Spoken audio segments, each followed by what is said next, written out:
across the UK, on DAB+, on your smart speaker, on your smart TV, and on your side. This is Talk.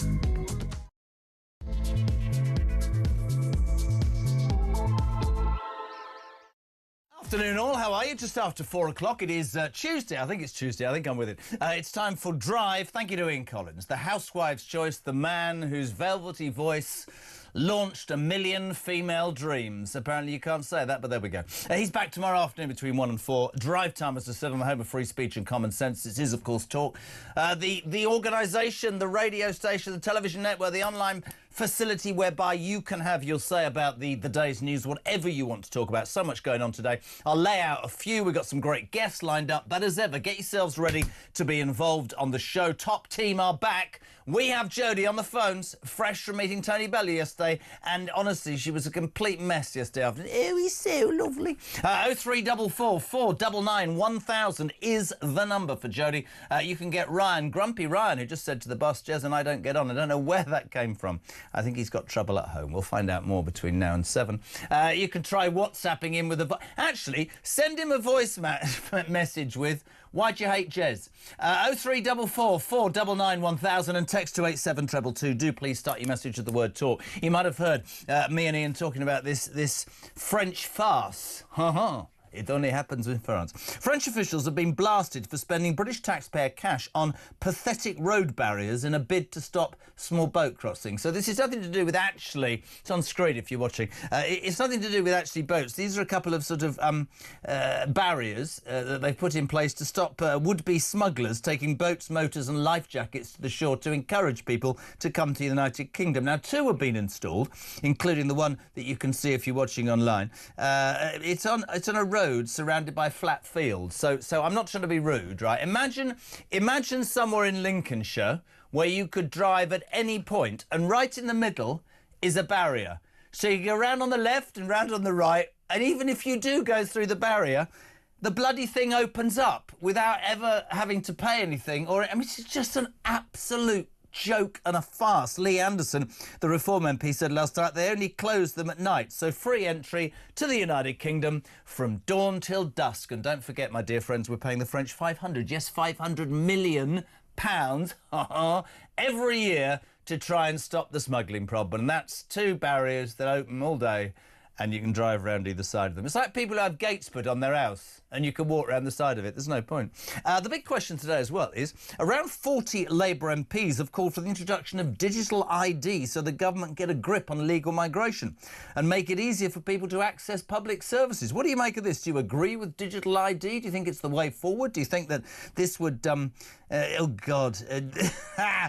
So Tony Blair, of course, the former Labour Prime Minister, has repeatedly called on the government to introduce digital ID cards to control migration and ensure we know exactly who is here. That'll work then. Thoughts on that? 0344 499 1000. And of course, the Ginger Winter is back. Moan and Harry back in London today. Missed his father, who's in Italy, with his mother. Not his mother, his wife. That would be wrong. Anyway, so he arrived because he thinks that we, you, me, the taxpayer, should pay for his children to have protection when he comes here. But he doesn't like to come here because he hates us, almost everything about us. Oh, and his wife, you remember her? The Duchess of Sussex. She's launched her new podcast, and I can absolutely tell you that we've done the background work on this. Ryan listened to it over his breakfast this morning, struggled to eat his oats. It's utter crap, and I make no apology for that. It's dreadful, so we'll be talking about it all afternoon. The only other thing, which is a sort of carryover from yesterday, because Elon Musk piled in overnight.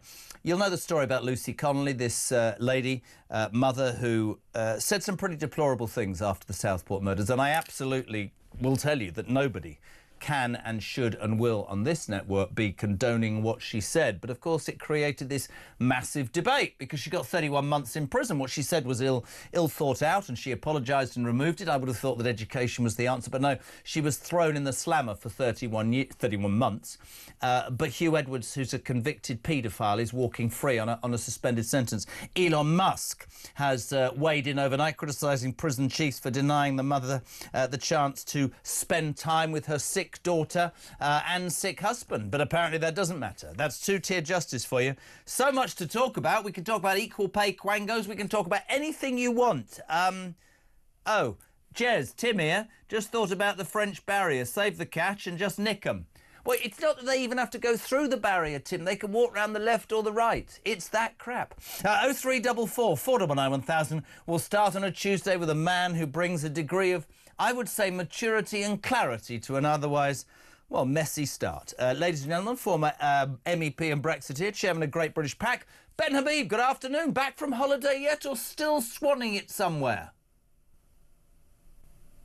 Oh, we can't hear him. Isn't that absolutely brilliant? Always good when you can't actually hear Ben. That's a great start to the show, and thank you, everybody, for helping me. Should we try that again? It happens, listen, it doesn't matter. It's the way it goes.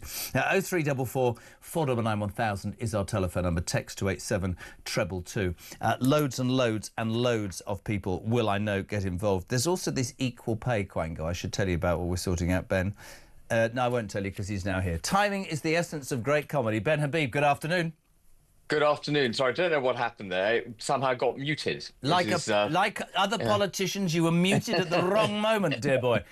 Still on holiday or back fighting the corner? Look at what I'm wearing. I've got a suit and jacket on, tie and jacket. Good man. I'm back at work, yeah. Where do we start, Ben Habib? I sort of said to myself yesterday, before I came on the air, that I didn't want to spend every day of my life on talk bemoaning the latest disaster that seems to, I don't know, tell me that this country's on its backside on a daily basis.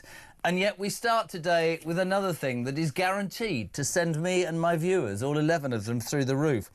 Have you seen these barriers the French have set up in Calais? There's 2 of them. I can only explain to you that if there's an acre field, you're going to put a barrier, so 2 concrete posts 25 feet apart in the middle of the field. The barriers are up all day. They're on screen if you're watching. And you could, in fact, walk to the left and walk to the right, drive to the left and drive to the right. You could fly over the bleeding top. You could dig underneath.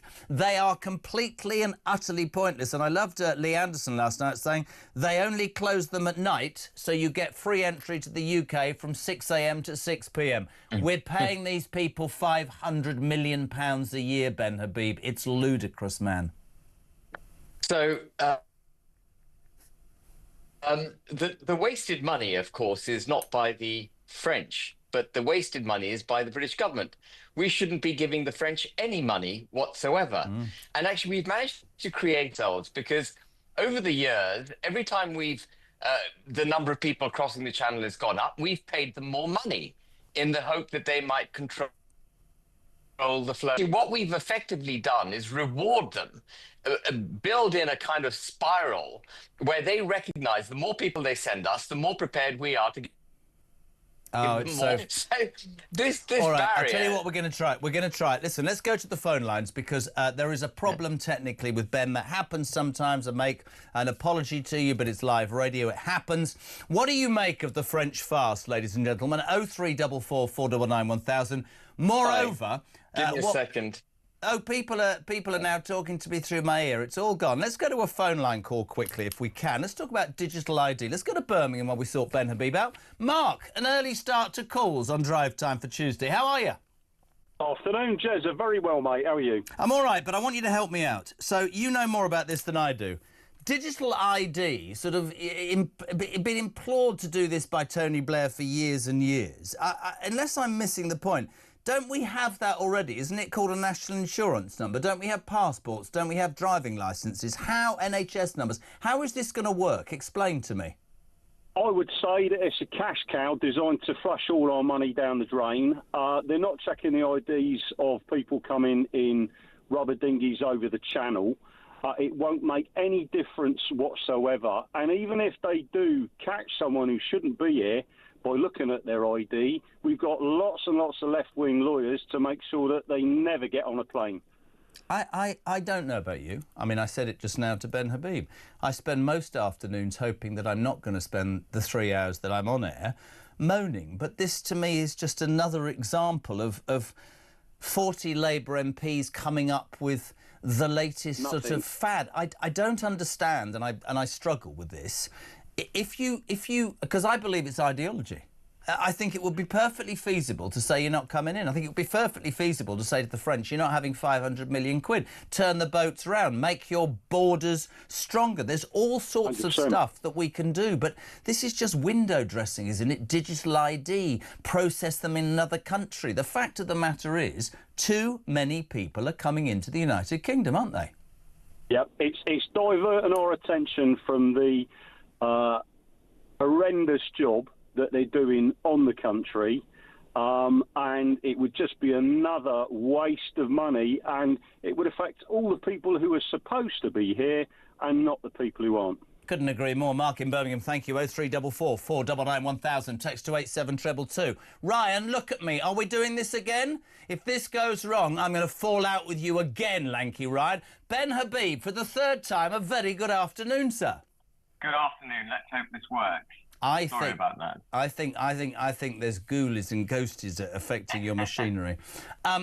So in fact, it makes no sense for the French to try and control it, because every time that more and more people come over on the boats, we go, "Can you help us? Have some more money." Absolutely. We've reinforced bad behaviour. Moral hazard has been embedded by our response. So when we look at those barriers, it's really the French giving us two fingers and saying, well, thanks for the money. This is what you're getting for 500 million, a couple of pillars which are ineffective. And the whole thing is a joke. And you said it yourself just now, Jeremy. If we wanted to control our borders, we'd control our borders. If those people coming across, largely single young men on dinghies coming across from France, if they were armed, we would stop them in the channel and we'd make sure they didn't pass, wouldn't we? So I'd hope so, but how would we? I don't know. Would we of check? Course we would. Yeah, we would. We'd develop a backbone because we recognise that there'd be optical evidence of their preparedness and desire to assault our civil society. But just because they're not armed doesn't mean they're not assaulting our civil society. The fact that they're coming into our country illegally is a criminal act. That in itself is an assault. They should be stopped in the channel and they should be sent back to France. Then there'd be no problems with deportation. There'd be no requirement to pay the French anything. And people would say, I've had this discussion with Julia Hartley-Brewer on your show, 23rd of April, 2024, when she challenged me and said, well, what if they stabbed their dinghy? And I got drawn into a hypothetical discussion with her. But the point is, these people are not going to stab their dinghies and force us to rescue them. The Belgians have successfully intercepted dinghies leaving their shores. They stop them in the water. They turn them round. There's been a 92% reduction in launches of dinghies from Belgian shores. And actually, Ben, just jumping in, what you just said is really interesting. If we believed there were weapons on board a boat, the British Navy or whatever forces there are would very quickly deal with that, because they would fear that somebody was attacking the liberty, the democracy of the United Kingdom. And I absolutely will use all afternoon the sentence that you have. I would love politicians of all parties who seemingly moan about immigration but don't have an idea or seemingly even a desire or a plan to change it. The people in this country whose democracy, whose livelihoods depend on public services, on the National Health Service, on benefits or whatever, are missing out. They're missing out because we're skint anyway, and we're stretching ourselves still further because our borders are open and people are coming into this country. There was a story yesterday that the NHS has lost 256 million quid, which is written off, Ben, for people who come to this country for treatment and then disappear back home. And we go, oh, well, don't worry about it. So that money could have been spent on people in the United Kingdom having cancer treatment or hip operations or whatever. It's the same thing every day. It's about priorities. And I do not understand why politicians of all ilks do not realise that the British people are getting more and more mad on a daily basis about this. And that's not inciting that. It's a fact of life. And it is an assault on our civil society. Yeah. You know, if they're coming here illegally, taking our cash, taking advantage of our generosity, and on occasion literally physically assaulting British citizens, then it's nothing other than an assault. Just because they come here without weapons doesn't mean that they are not assaulting our society. And someone once said to me it would be uncivilized to stop them in the Channel and require them to go back to France. Well, I tell you what is uncivilized is having no borders and allowing all and sundry to come in and threaten our civil society. That is uncivilized. I'll tell you what I think as a uncivilized 60-year-old... not to protect your own. I think as a 60-year-old father of 6 who's paid tax since he was 18, I think it's uncivilised for a society to think it's OK for pensions to be frozen and veterans to be left on the streets homeless, having fought for this country. Absolutely. To their detriment, because we're doing it for other people. Now, you talked about an attack on our liberty. The other big news story of the day, and I'd love your take on this, is 40 Labour MPs have got themselves together and called for the introduction of digital ID. This is a sort of thing that Tony Blair's been going on about for years.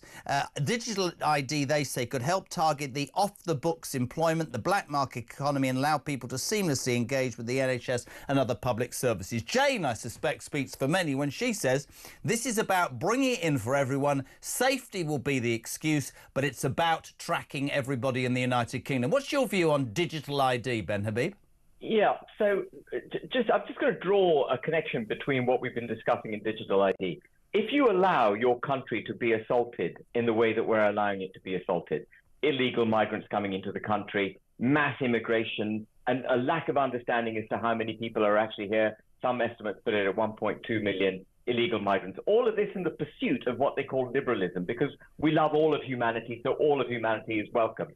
That liberalism, in the end, results in illiberal responses like digital ID. Because you've allowed so many people into the country about whom you know nothing and you can't track them, the next step then is to become much less liberal with your own people and including those who are in the country. Liberalism, in its extreme, leads to illiberal responses from government. And we're going to see this not just in the case for digital ID. When we see, we've already seen, Jeremy, haven't we, the end of community policing, because we've got such serious problems with violence now in the United Kingdom. You don't see the friendly Bobby on the street. What you see is someone in a flak jacket, a cap, and fully armed to the teeth.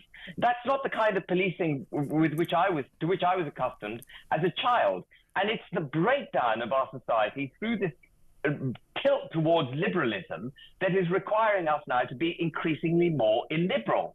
And we're going to see water cannons on our streets. We're going to see more people shot by the police.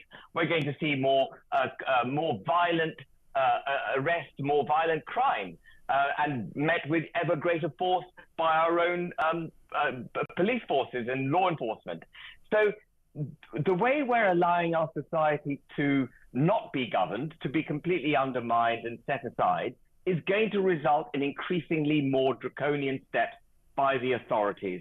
And digital ID is one of them. You've got a photograph up at the moment of policemen, I think, on Dover Beach, is it? And, look at the way they've got flak jackets on, they're armed.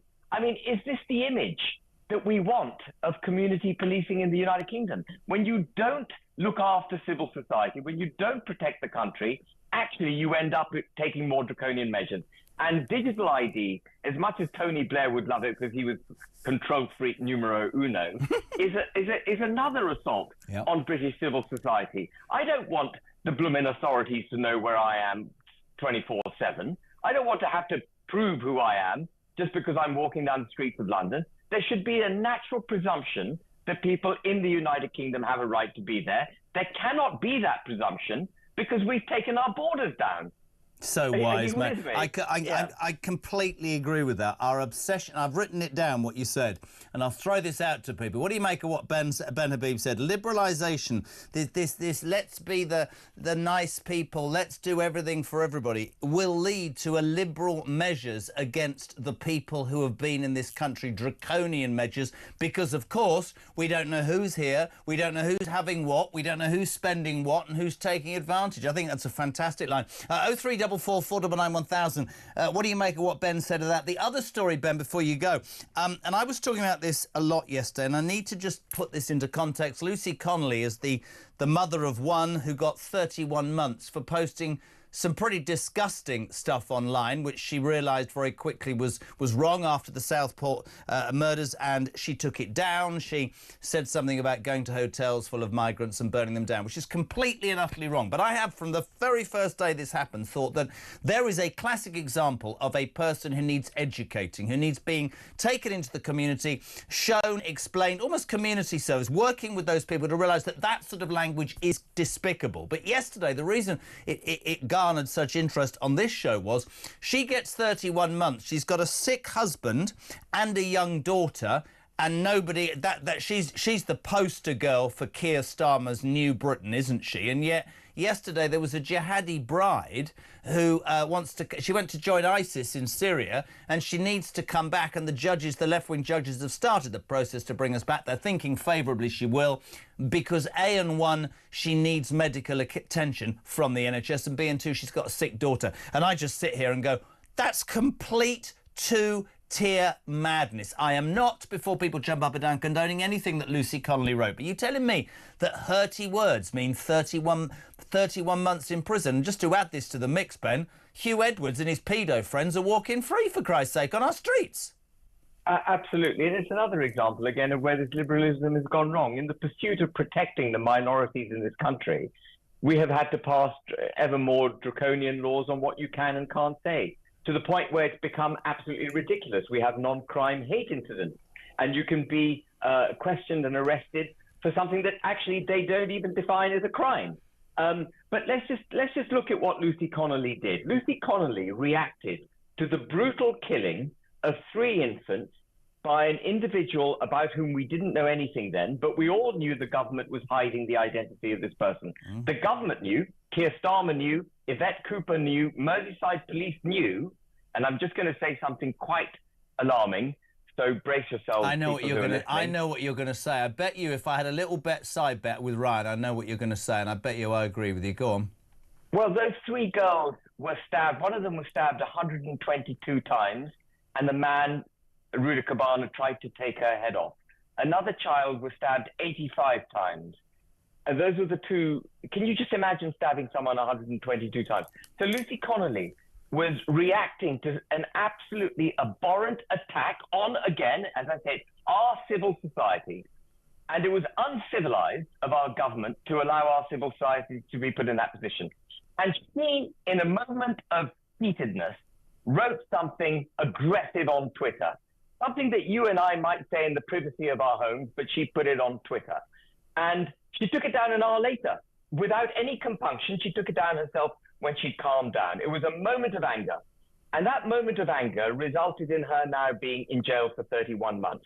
And there are 70-odd people like her in jail following those protests who didn't do anything violent. They just said stuff on social media and were or had stuff on posters in the protest and were arrested. And there was another individual, a guy called Peter Lynch, who you may recall, Jeremy, who was also arrested for what he said and what he had on a placard as opposed to what he did. And he was put in jail for 2 years and 8 months, if my memory serves me correctly. And he hanged himself 2 months into his sentence because he couldn't take prison. 61-year-old, otherwise entirely law-abiding individual. We have, as you say, 2-tier Britain. We've got a 2-tier criminal justice system. These people did not deserve to be in prison. Lucy Connolly does not deserve to be in prison. The people who should be in prison are the people who allow the continued assault on our civil society, starting with Keir Starmer, who described all of those people who were protesting without having interviewed them, without having taken any steps to understand what their motivations were, categorized them all as far right, and directed the criminal justice system to arrest them. 1,000 arrests were made. True. I think 400 people were charged and convicted, 70 odd of whom actually only said stuff, didn't do anything. And yet we have this ridiculous situation where people coming across the channel aren't intercepted. That criminality is not punished. Mate, I could talk to you all day. I actually thought you were going to say, it'll take me 30 seconds, but I don't condone what she said. I absolutely think it's ludicrous that paedophiles and suspended sentences are walking the streets and somebody like Lucy Connolly is in jail. But Keir Starmer and Yvette Cooper knew the identity of who had done that. And if they had released information at the time and had not allowed this firewall to continue on social media, which stirred up such anger and resentment, that is also part of it. Ben, it's always a pleasure, mate. So Debbie said, how dare you say there's something technically wrong with the beautiful, wonderful Ben Habib? It was just his machinery, Debbie. Don't get arsy with me. Ben, thank you very much indeed. 4:25, drive time for Tuesday. A few gremlins in the system, but we got there in the end. If you'd like to be part of the debate, what do you want to talk about? We give France 500 million quid and they've got 2 proxy barriers that don't work. Maybe you want to talk about that. Digital ID. What a line from Ben Habib. This great desire to be the greatest liberals in the world is leading us to introduce, maybe digital ID, illiberal things, draconian things against our own people. And also there, Lucy Connolly. Does she deserve to be in jail for 31 months? We don't condone what she said. How can a paedophile walk free and she's incarcerated? 0344 499 1000. Talk Drive.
You've had Trump yesterday that's basically said that in retaliation to China's retaliation, he's going to put this extra 50% tariff on Chinese goods that are already tariffs, which means that the taxes that the US consumer, US businesses will have to pay on imports from China in some cases is going to be over 100%. Yeah. So basically we're in this huge escalation of the trade war, certainly between China and America, but in a sort of more promising sign, it looks like Britain at least is not going to join.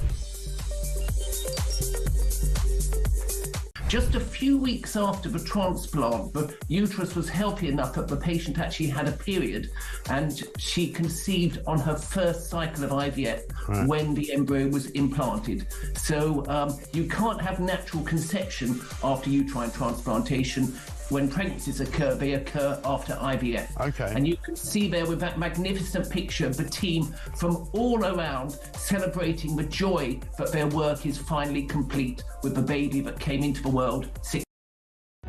Across the UK, on DAB+, on your smart speaker, on your smart TV, and on your side. This is Talk.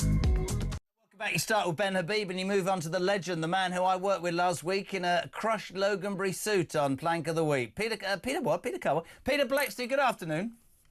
Slight difference. One's got a Northern Irish accent, the other one's got a South London one. But anyway. Here's the thing about the Northern Ireland accent. You'll know this. You were a leading copper. Did you know it's the only accent in the world that you can tell a person is from Northern Ireland by the way they sneeze? Do you know that? No, I didn't, but you learn something every day. Ready for this? Achoo! See? It's obvious, isn't it? You know what I'm saying? That's green, that shirt, isn't it? Oh, Bleksley's on form. Right, Pete, let's crack on. I've got so much I want to ask you. I guess that the first thing I want to talk to you about is Lucy Connolly. This story does not go away. We've heard there with Ben, this is the mother who wrote, and let's be honest, let's say it so we don't get slaughtered, some pretty disgusting things online about the aftermath of the Southport murders. She took them down. She was put into jail for 31 months. She has a young daughter and a sick husband. The reason I got hold of this yesterday was there's a jihadi bride going through the process of, well, she went to Syria to join ISIS. She's got a lawyer. She's coming back to the United Kingdom because she's got a sick daughter and she needs some medical treatment. And then I think about, because you know the way my brain works, then I think about Hugh Edwards and his pedo pals. They're walking free. Surely the justice system, hurty words, it's completely imbalanced, isn't it? Well, being self-employed, I've spent this afternoon doing a lot of my paperwork because it'll be time to send that off to HMRC soon. And after that, they'll send me the bill demanding how much taxes they want. And of course, I'm happy to pay taxes for the right things. I am not happy for my taxes to pay for a woman who left this country to join ISIS, has a poorly child and wants to come back to the UK to sponge off the system. That is not what I want my taxes going towards. Let her rot in Syria. What about Lucy Connolly? Do you believe that's a justifiable punishment? 31 months for what she said. We don't condone what she said, but Hugh Edwards and his mates are walking free. It doesn't make sense to me. We've got it wrong, haven't we? And you're an ex-copper. What she said was vile. There's absolutely no doubt about that. And I'm just going to take issue with Ben Habib, who I agree with so much of what he says. I wouldn't say in my house what Lucy Connolly said in that tweet. I want to make that clear distinction there. But however, she was made a scapegoat by Starmer, Yvette Cooper, the system, the justice system, because she was an easy target. A white woman, married, one child. She's lost a child in her life. She's suffered the terrible grief of losing a child. And that might, let's just be honest, and we're not condoning it, lefties, but maybe that kicked something in her head when this disgusting human being hacked these children to death. Maybe losing a child, maybe her head went for an hour and she wrote something down. I'm like you. I don't think like that, but I do think that if you're saying to her, you have to languish in jail for 31 years, but if you've joined ISIS, you can come back, and if you've looked at disgusting images of kids, you're OK. Keep your BBC pension, you just enjoy your life in the local park. Don't make any sense to me at all. 31 months. But yeah, we have to rewind to that dreadful, appalling day when Ruda Bacana went on that murderous rampage. And let's face it, there would have been many more killed if it hadn't been for the brilliance of the surgeons and the nurses and the paramedics and police officers that tended to them in that bloodbath of a crime scene. If we all rewind to that day, I felt horror, revulsion, anger, real deep-seated, deep-rooted anger about what had gone on. And as we learned the identities of those precious children that had had their young lives snuffed out, I think some of us are all still very angry about that to this very day. And we need to retain that context to understand, in some way, the emotion that Lucy Connolly allowed to boil over and then write that vile stuff. She certainly didn't deserve 31 months in jail when, as you quite rightly point out, Hugh Edwards and thousands of other revolting paedophiles who happily share images of the worst possible sexual abuse and violence upon children, and they don't go to prison. Doesn't make any sense to me at all. Let's move it on from that horror. The pictures are there for all to see. Today, Prince Harry's trotted into London, not seeing his dad because he's gone to Italy, so much does he care. I was reading this. He's in court.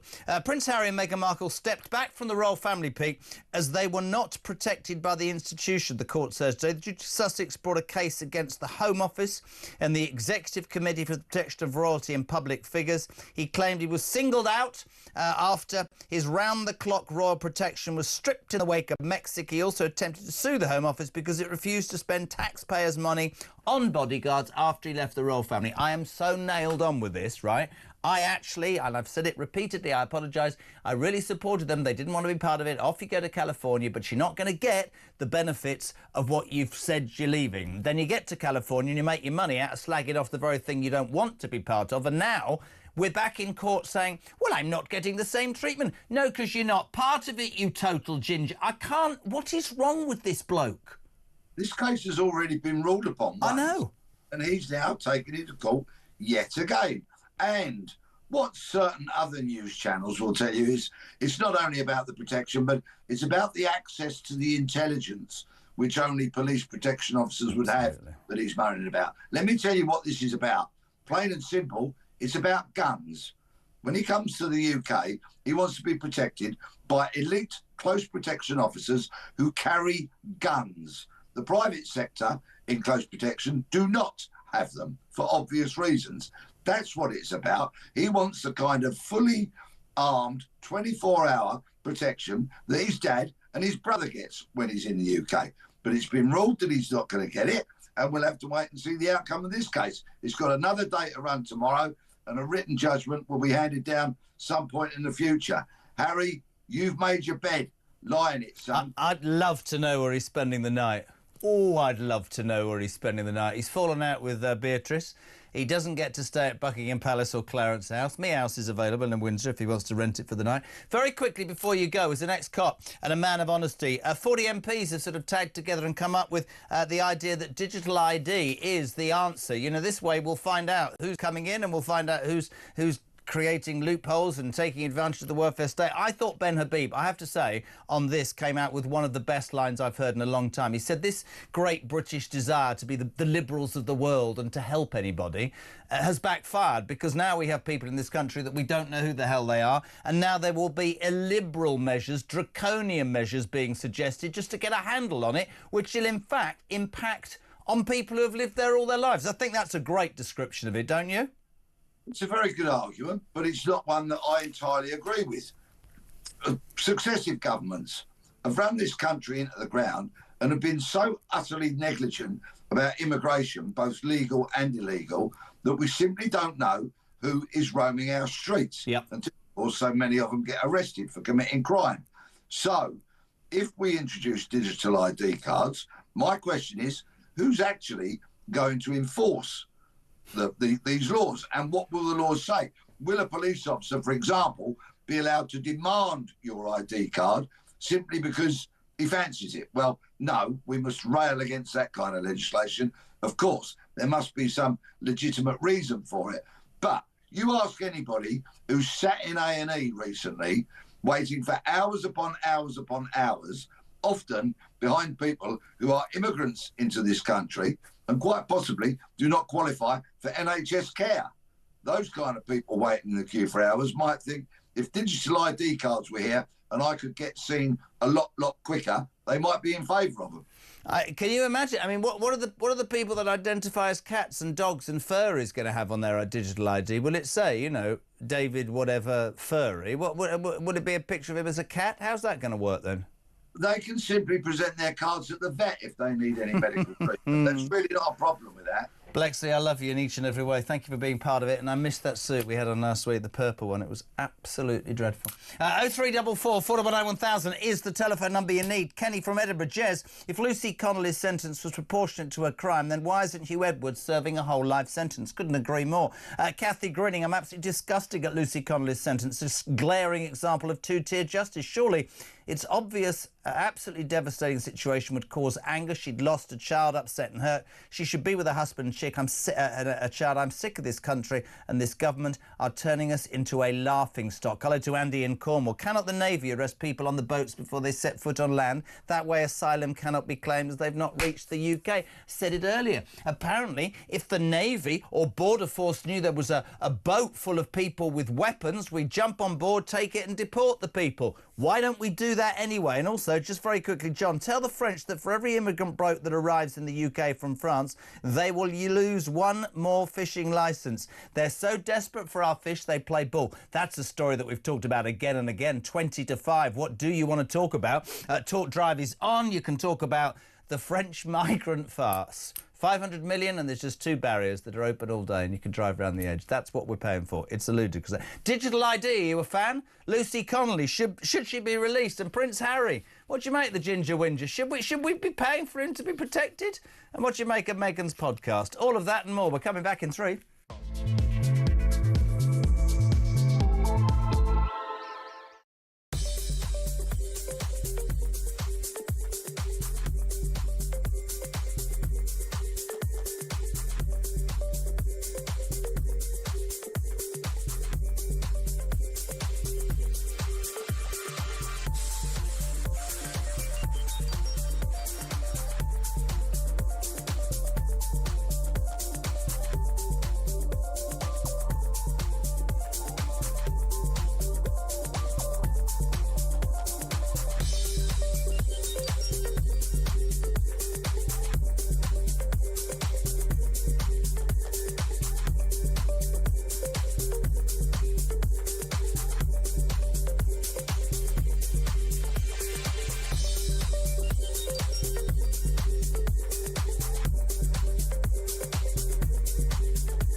across the UK.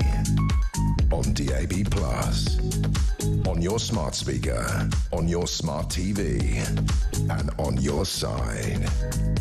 This is Talk. Back 18 minutes to 5. Delighted to be joined, not unusual, ridiculous, senior fellow, whatever that means, for the Centre for Migration Control. I loved him last time because he had long hair. Now he's got no hair. What's happened to his hair? Have you had your hair cut off, Tom Jones? I've been swimming. It's nice weather, so I thought I might as well. You've been swimming, man? Yeah, absolutely. Can you just do so? Can you just do me... I know this is rubbish, but it's the only way I get through the afternoon. Can you just go, it's not unusual? Can you just sing it? Just... Not unusual. There you are. Tom Jones on Talk. Good man. Nice shirt, by the way. I've got 14 down. What's 11 across? Right, listen. Let's crack on. I find myself on a daily basis trying not to implode on national radio and television. This French migrant fast today, I mean, I've sat here for 3 years and wondered quite why the greatest brains in politics across the world can't come up with an answer, but apparently I get told repeatedly that people don't want to sort this migrant problem out. We give the French 500 million, apparently, which is to encourage them not to put people in boats. And today, what can only be described as the biggest farce I think I've ever seen. There'll probably be pictures on screen as Tom and I are talking about this.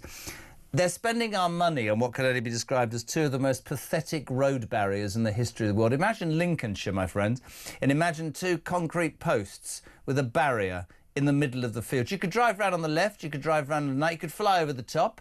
To make it even more embarrassing, the barriers are open all day, and Lee Anderson from Reform said overnight they only close them at night, so basically free entry to the UK from dawn to dusk. Because nobody in the British government worked out, and be very careful, get ready with your button through there, Ryan, that the French are taking the pee out of us, because they are. Don't you think, Jeremy, that as a metaphor for Britain's immigration system, a completely open barrier that people can just drive round that is only closed half of the time, don't you think is a metaphor for our immigration system? By a mile. By a mile. I mean, it just sums up. And I find, you know, I have this thing in my head still, probably the way I was brought up. But we were supposed to be the leaders of... No, I'm not talking about liberalism. We were the leaders of the free... We did everything. We made the best things. We had the best laws. We had democracy and free speech. We're paying £500 million to the French. There's two poxy barriers that aren't going to stop anything. And the world is laughing. And we don't seem bothered. Well, we are, but seemingly politicians aren't.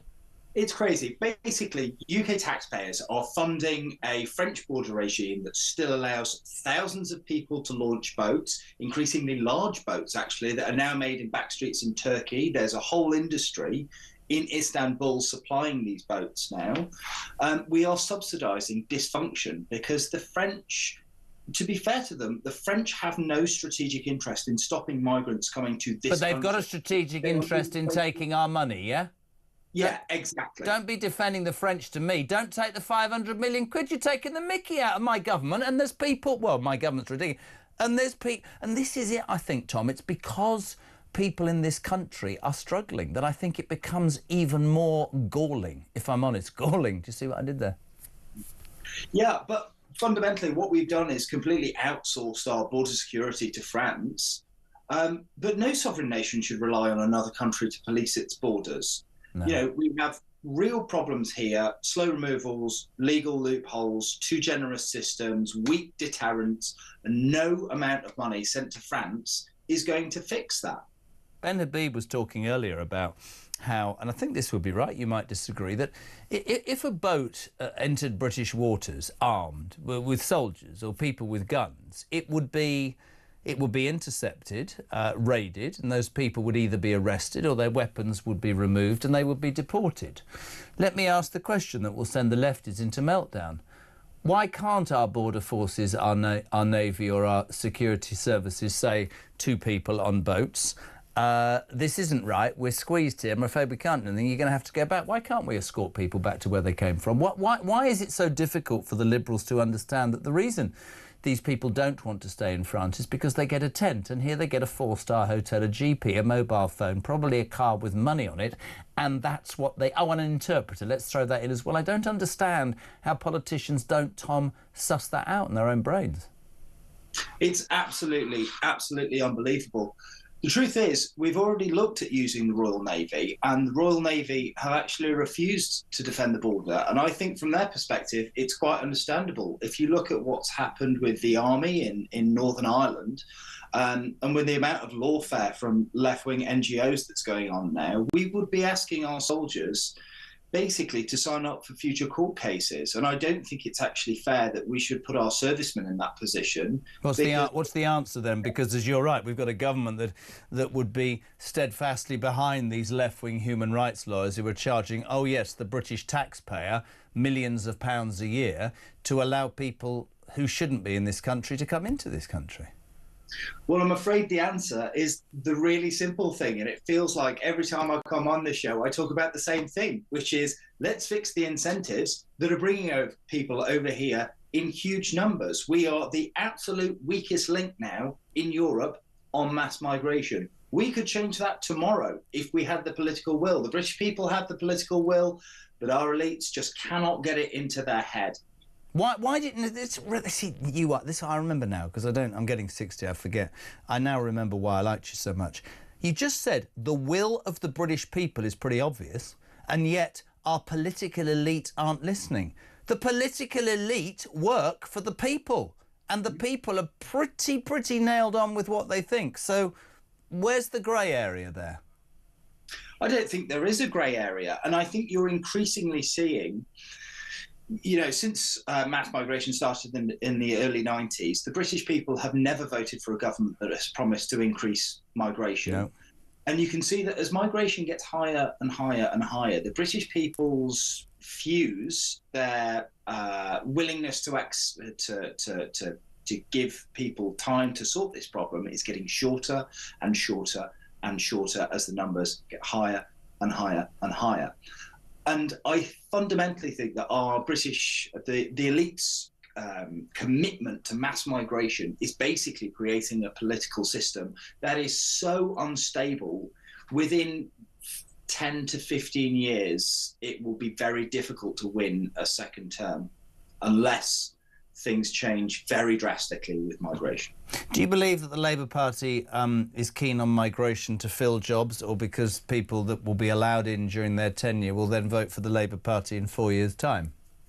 Can't it be two things? I believe that for a long time, I've had this idea of, I've written about this called human quantitative easing. Basically, we've used migration as a way to bring in patterns of global workforces into the country, basically as a way to debase native wages. Yeah. And I think for the last probably 14 years, that's why the Conservatives ramped up immigration, because it's the best thing for businesses. You don't have to worry about, difficult decisions about, cutting taxes to incentivize capital investment when you can just give them a cheaper workforce. I think Labour are still clinging to that, but obviously there is a presumption that people coming in, once they're given citizenship, will vote Labour. And I think you are seeing moves in that. One of the very first announcements when Labour came in was that they were looking at changing paths to citizenship to make it easy. And I do think there is an element of block voting in that. Listen, I could talk to you forever. Was it a swim outdoors or indoors? It was indoors, I'm afraid. Yes, soft git. Really good to have you on, though. Tom Jones, not unusual to have him on. You see what I did there. 0344 499 1000. What do you want to talk about? The migrant farce, digital IDs, Lucy Connolly, or the Ginger Whinger? He's back in town. We're back in 3.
I remember when I was in Ireland during lockdown, you had to show your health status going into fast food restaurants, and they wouldn't let you in unless you showed them a card, which basically told them everything they needed to know about your health status in that moment. It was very, very creepy.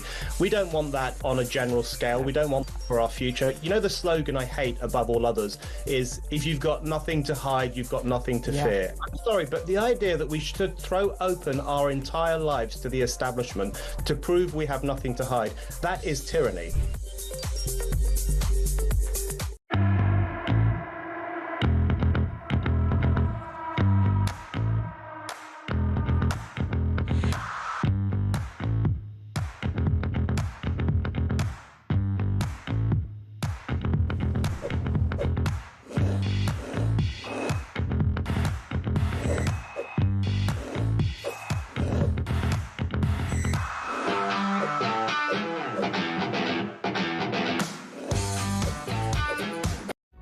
Across the UK, on DAB+, on your smart speaker, on your smart TV, and on your side. This is Talk. Welcome back, right on 5 to 5. Talk is on, the home of free speech and common sense. To the phone lines, to Leicestershire. Joe, you're on Talk Drive. Good afternoon. How are you? Good afternoon, Jeremy. I'm good. How are you? I'm all right. You're going to tell me about the French farce, aren't you? Yeah, about the gate. It's just ridiculous, man. I mean, come on. But listen, you're preaching to the converted. For anybody who hasn't seen this today, by the way, you can see pictures online. I think we might try and put something up. Imagine a field that's about 3 acres, and in the middle of the field are 2 concrete posts with a barrier, right? You can drive to the left, you can drive to the right, you can fly over the top, you could probably dig your way through it. Oh, and the barrier's open all day, from dawn to dusk, so it's just a free gateway. The French are taking whatever is French for P, I've no idea, £500 million. It's a joke, isn't it? I mean, even the sheep could get over that and around it, couldn't they? Yes! Anybody could go. I mean, they could actually ride a sheep. Imagine walking, imagine approaching a barrier where there's no security staff with the barrier up. Even if it was down, you just go, I just walk around that way, I walk around. Honestly, what does that make you think about this country and how soft we are? I just can't get over it anymore. It's just doing my head in. I think the whole immigration thing is just a massive, massive joke, and the way that we're treated. We're treated as though we're completely stupid and we have no idea what's going on. What do you think of the people who say to me on this show, actually, the elite, the politicians' elite, don't want to sort it out? What do you're a voter, I suspect, is very much to me. What's your message to those politicians? I think they're a disgrace, going right back to Tony Blair. He started all this. Do you think we should be stronger? Do you think we should be stronger? I think the British people are being weak, and I think we should all start standing up. I mean, he's bringing out, if you're white, you get bigger sentences, and then last year what happened with people that were sticking up for Tommy Robinson, saying that was wrong. If you don't agree with what he says, you're far right. It's really interesting. Thank you, my darling. Good to have you on, Joe in Leicestershire. Very quickly, if I can fit this in Nottingham. Jim, you've literally got 2 minutes, my friend. Sorry, time is of the essence. What can we do for you? Right, 500 million we're giving them. The French. Yeah, you go to Barrio Plage, which is a seaside resort just outside Calais at Songat. Yes. Look on the car parks here. They've got vast car parks, CRS vans, gendarmerie, police, national, all in rows, full of cops, stuff in the faces with sausage baguettes, ice cream, chips. You never see them get out of the vans. Baguettes. Jim, I sit here, and as I said to people, every day I think, no, we're going to have a nice one now, but you will never be able to convince me that any British politician who thinks it's acceptable to turn a blind eye to what's happening whilst giving the French 500 million, whilst screwing our pensioners and our veterans. I mean, it's like I've turned into a repeating record. It's doing my head in. Somebody needs to suss this out, and somebody needs to wise up to it. Do you see us getting strong in this country at all, or not? No. What I think is they're importing votes. I think by the time the next election comes, they'll give them all the vote and guarantee that they've got another 5 years in. I'm sure they will, because otherwise they'll be stopping them. I mean, we're going to clamp down on the gangs, blah, blah, blah, blah, blah. We'll never, ever do that. And they take one down and another one pops up. And then I think, and we have to go to the news, Jim, but I think it's more than gangs. I think we need to, as a society, go, right, we are liberal. We've been liberalistic for ages, right? But actually right now we can't even afford the interest on the money we owe. Our public services are in the toilet. People are suffering. I'm sorry if that doesn't look good in the world to all you socially aware lefties, but I'm afraid charity begins at home. So I'm going to be stronger. I'm not going to allow people in. Sorry, I'm going to police it. I'm going to control it. I'm going to deport people. I'm going to turn the boats back. I'm going to make sure if I'm in a position again where I can do it, I can. But you know what? I can't balance the books. What do you make of all of that, my friends? We're on until 7 with Talk Drive. 0344 499 1000. Jody, take any call. WhatsApp's on the same number to Ryan, and text to 87222. Start your message of the word talk. We, though, will do the news at 5. That is next on Talk Drive.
Across the UK, on DAB+, on your smart speaker, on your smart TV, and on your side. This is Talk.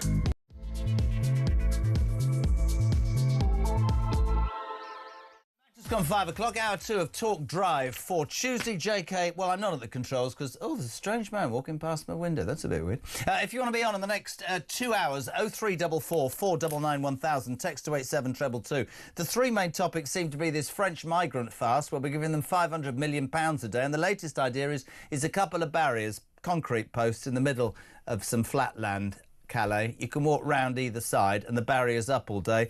Lee Anderson, the Reform MP overnight, said they only closed them from night time, so you're actually allowed free entry to the United Kingdom from dawn till dusk. 40 Labour MPs have stopped eating their vegan lunch and have decided that digital IDs might be the way forward. I thought Ben Habib was quite nailed on. Tell me what you think. He said this desire for us still to be the great liberals of the world might end up with us bringing illiberal draconian things in for the British people. Because we've allowed so many people into this country, I think illegally and wrongly, now we're trying to work out how we can control the whole thing. Prince Harry's back. If you give a tell us about that. I don't, but there we go. And Elon Musk has wielded in his view on Lucy Connolly. This is the mother who wrote, "Let's nail this, deplorable things after the Southport murders," but is languishing in jail for 31 months. Despite the fact that Hugh Edwards and his pedo friends are walking free. That's my opinion. What are yours? 0344 499 1000, 4 minutes past 5. Delighted. This is very impressive, by the way. This is a new guest and somebody in the studio. Former Vice Chairman of the Conservative Party and also former PPS to Boris Johnson when he was Prime Minister. Alexander Stafford, how are you? Hello, I'm good. Thanks for having me. Good to have you on. As his ex-former PPS, yesterday was bitten by an ostrich, and amongst the misery of tariffs, all the viewers, they were most excited about Boris being nipped by an ostrich. What was he like to work for, very briefly? He was a great man. He was funny. He was very warm, very caring. And what you see behind the scenes, on public, is what you see behind the scenes. It's exactly the same sort of person. There's no pretense. He's not putting on in public. It's just what he is. Bit scatterbrain, but a good man. Bit scatterbrain. That's one of his nearest and dearest. That's great. Alexander, there is so much to talk about. The story today, this French farce. I don't know if you've seen the pictures. So you've got this flat land outside Calais. You've got 2 concrete posts and a barrier that's up. We are, and I'm not having a go at you, but you were part of a Tory government. You were the MP for Rother Valley. You were part of a government that started giving the French money. Ben Habib said earlier, the more that they let people in, the more money we give them to try and stop. We are giving £500 million a year to the French, and I can't use the right word I want to.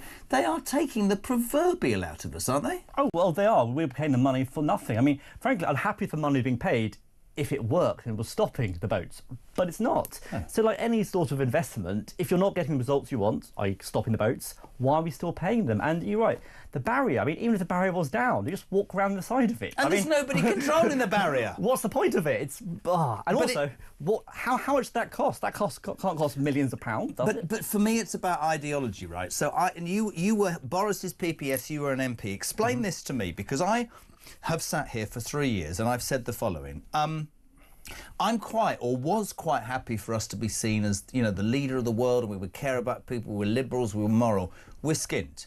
We can't, in basic financial terms, even afford the interest on the money that we owe. OK? And yet still amongst the elite, and I think this is a perfectly feasible comment, there is this obsession with treating all these people and making sure everything's fine and everybody can get... Yesterday, the NHS wrote off £256 million worth of money that people had come from foreign countries for operations and disappeared. Why is there not a concerted desire amongst a convicted politician or group of them to go, we have to do this? Because the British people, I'm talking about up in arms, but the British people, Alexander, have had enough. They want the borders closed. Say what you want about the orange man, baby, but I mean, a week after the inauguration in America, I was seeing great footage of these wailing women at the border, and there's no point in going now. No, there isn't, because he did what he said he was going to do. Why are there no politicians in this country willing to do the same? Yeah, I think you're right. People need to actually follow through with what they say. I think one of the big failures the Conservatives did when I was an MP under Rishi Sunak was making all these promises about stopping the boats and getting flights to Rwanda, and they're not following through with it. You can't make these promises and not follow through with it, because the public don't believe you, but also the migrants, the gangs who are doing it will have no respect for British law and order and rule of law. I mean, why is it that if a boat approached British waters, Ben Habib said this earlier, and there was intelligence that they had guns or weapons, that ship would be stopped, searched, weapons would be taken, the people would be arrested or they'd be deported? Why is there within the Tory party, the Labour party, almost every single party, reforms say different, I don't know, that it wouldn't be the right thing to do? My problem is, are people, the public services that are being stretched? Why is there not a politician who stands up and says, I'm going to close the borders, I'm going to turn the boats back? Why can't you turn the boats back? That's what I want to ask you. Yeah, well, I think for a start, one of the big problems we have in Britain is we are a law-abiding population, a law-abiding government, and we do uphold our international treaties compared to the French, who are meant to be stopping it. We actually do what we're meant to be doing. The problem is not everyone plays the same game, and I think tough times call for tough measures. We need to send a clear message and send people back. When you talk about law-abiding, you're talking about the ECHR? I am talking about the ECHR. But all right, so let's talk about you, and let's talk about Boris, and let's talk about the Tories. We were talking off air. I'm your average. I voted for the Tory party for 40 years. I couldn't last time. The ECHR, that rubbish about only Belarus and Russia, doesn't work today. Why doesn't a conviction politician stand up and say, I'm leaving the ECHR. Do you think we should leave the ECHR? I think if it'll stop the crisis, yes, I think we should. I don't see any benefits. And all we hear is people saying, Belarus or Russia. Well, tell me the benefits of staying ECHR and not having a British equivalent, which is suited for our needs. One of the reasons I vote for Brexit and support Brexit is that we can have a bit more control over our laws and orders. Who thought? Let's do our own thing. Let's be point. confident in ourselves and say, actually, we don't need some of the international treaties and make our own British ones. We've been doing fine for the last couple of thousand years. We can go fine a couple of thousand years more. Somebody said to me, oh, Churchill, that was 70 years ago. The bottom line is the ECHR has been hijacked by left-wing lawyers and globalists who I think put one over on the British people. And when I hear stories of, fees for left-wing... Yesterday, the jihadi, the lady who left to go to Syria, joined the jihadi, ISIS, decided against it. She's got a human rights left-wing lawyer at £800 an hour, and she's going to be able to come back here to see her sick child because she needs medical treatment. Now, try explaining that to a woman in Rochdale who's 17, is waiting for a hip replacement. And I'm not sure people in Westminster really understand how angry people are in this country, because they are. Yeah, it's crackers, and it came up time and time again on the doorstep of the general election. I think the number one reason the Tories lost the general election was the failure on migration, both numbers, but also not actually doing what we said we'd do. Were you a fan of Rwanda? Yes, I wanted it. I spoke in favour of it. I wanted it to work, and I think it could have worked if we actually got the flights to the ground. And I don't see why we didn't get the flights to the ground. The ECHR and left-wing lawyers. But I still think we could have rammed it through, and I'm disappointed we didn't as a government. We let people down. Why is it not possible to process here? Why are we not capable? I know people say you have to do it offshore so these people aren't already in this country. We remember back to Australia and it caused sort of international outrage. But then Albanese, the Labour politician, took over from the Tory government in Australia and has maintained that, and they have it under control. We need to do something, I personally think, that's tougher, because the people are crying out for it, and whichever party is in power is missing the point. Yeah. And it gets to a point of a migration crisis to a sort of defence law or a security crisis. As you mentioned Australia, they view it as a security crisis. We should be viewing it not as a migration crisis, but as a security crisis. We don't know, thousands of people, 400 people today in the boats coming. We don't know where these people are coming from, really. We don't know what their backgrounds are. We know the difference in wrong ones coming in. This is a national security issue, allowing tens of thousands of people coming to this country with no background check. You can't go through Heathrow and do that. So how can they do it on a small boat? It's absolutely crazy. And we should view this as a security issue and, frankly, use... So I asked, why didn't Boris Johnson, why didn't Rishi Sunak, why didn't these politicians for 14 years say, it's not about cheap labour, this is a security risk? I mean, let me tell you something that I say almost daily. I bore even myself. Are you married? I am. Right. If your partner, kids, whatever, and you're being bombed, I mean, if you were trying to escape that, I'd sort of take my wife and my kids with me. And then also, Alexander, the first country I got to where I wasn't being shelled, I go, phew, the reason people come to this country is not because they've got relatives, or we're as soft as, aren't we? We are treating, I think, migrants better than we're treating some people in this country who have paid their stamp. And people hate me saying that. They go, "Oh, you can't be." Yes, I can. Well, I think you're sadly right. I mean, look at the numbers generally of the Ukrainians who came over the last couple of years. Majority of them were women and children. The men stayed back to fight to defend. Which proved that we did it right. They were being shelled. We opened our homes and we opened our hearts. And the men stayed to fight. The women and children, we got out. And that was the right thing to do. But we're talking about men who dropped their passports and papers in the sea 12 miles out. We're talking about men who have no connection with this country. I remember Sunak, when he did that deal with the Albanian Prime Minister, who was 8'7" and Sunak was 3'2". It was ludicrous. But I remember at the time thinking, so you've done a deal with Albanians, right? Because actually, at that point, the Albanian prisoners were the biggest selection in British foreign criminals in British jail. Why have we not made deals with other countries? Why? I don't. And this is one of the things, like, Rishi did start getting the deals going, which was good. But have we had a single deal since Keir Starmer took over? Are they really trying to listen, I'm not going to compliment this lot, but I just want to talk to you a little bit about the past. What did you make of Sunak as a Prime Minister? I thought he was a very clever man. I thought he was a very intelligent man. I don't think he had the best political nous, as we've seen by the general election. I thought he was a good man, an honest man, but fundamentally he couldn't turn the party around, couldn't turn the country around. Liz Truss? I'm just interested because there are many people now saying that if we'd held firm with somebody like that, like they're doing in America with the Orange Man baby, that actually economically she wasn't as mad as people are making out. What was your view of her? I believe that, I think, that's always a tough question because you only promised her for 6 weeks, and ultimately I voted for her. Did you? I did. I supported Penny Mordaunt initially, and then I voted for her, partly because I felt at the time she could turn the country around, and clearly not. What happened with the markets and the budget turned to be an absolute failure. And interesting, isn't it, that the establishment did what it did to Liz Truss, and I'm not supporting her. And the disastrous budget we had in October, the Margets didn't... did you hear that today from old Rachel Thieves, as I call her? Richard III, have a look. She said, don't worry, we've got this, or something. We've got your back with everything that's happening. I mean, they don't fill me with inspiration.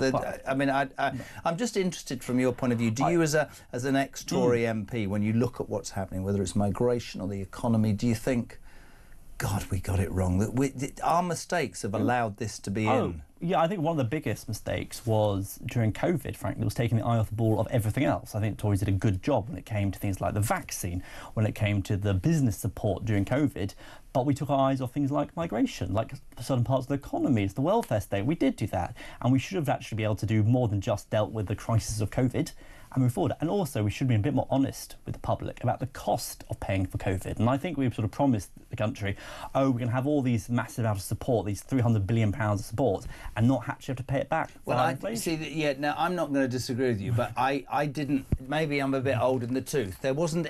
I remember my son-in-law said, they're giving me 12 grand, and you think, do you not know that you're going to have to pay that back? Then I'm just being totally honest. I think. Look, there were obvious mistakes, and I think COVID was in itself a wide-ranging nightmare for so many countries. Very quickly, and I was always a big supporter of your former boss, Boris Johnson. The one thing that I disagree with him, and increasingly disagree with net zero, I think that is political suicide, the net zero argument now.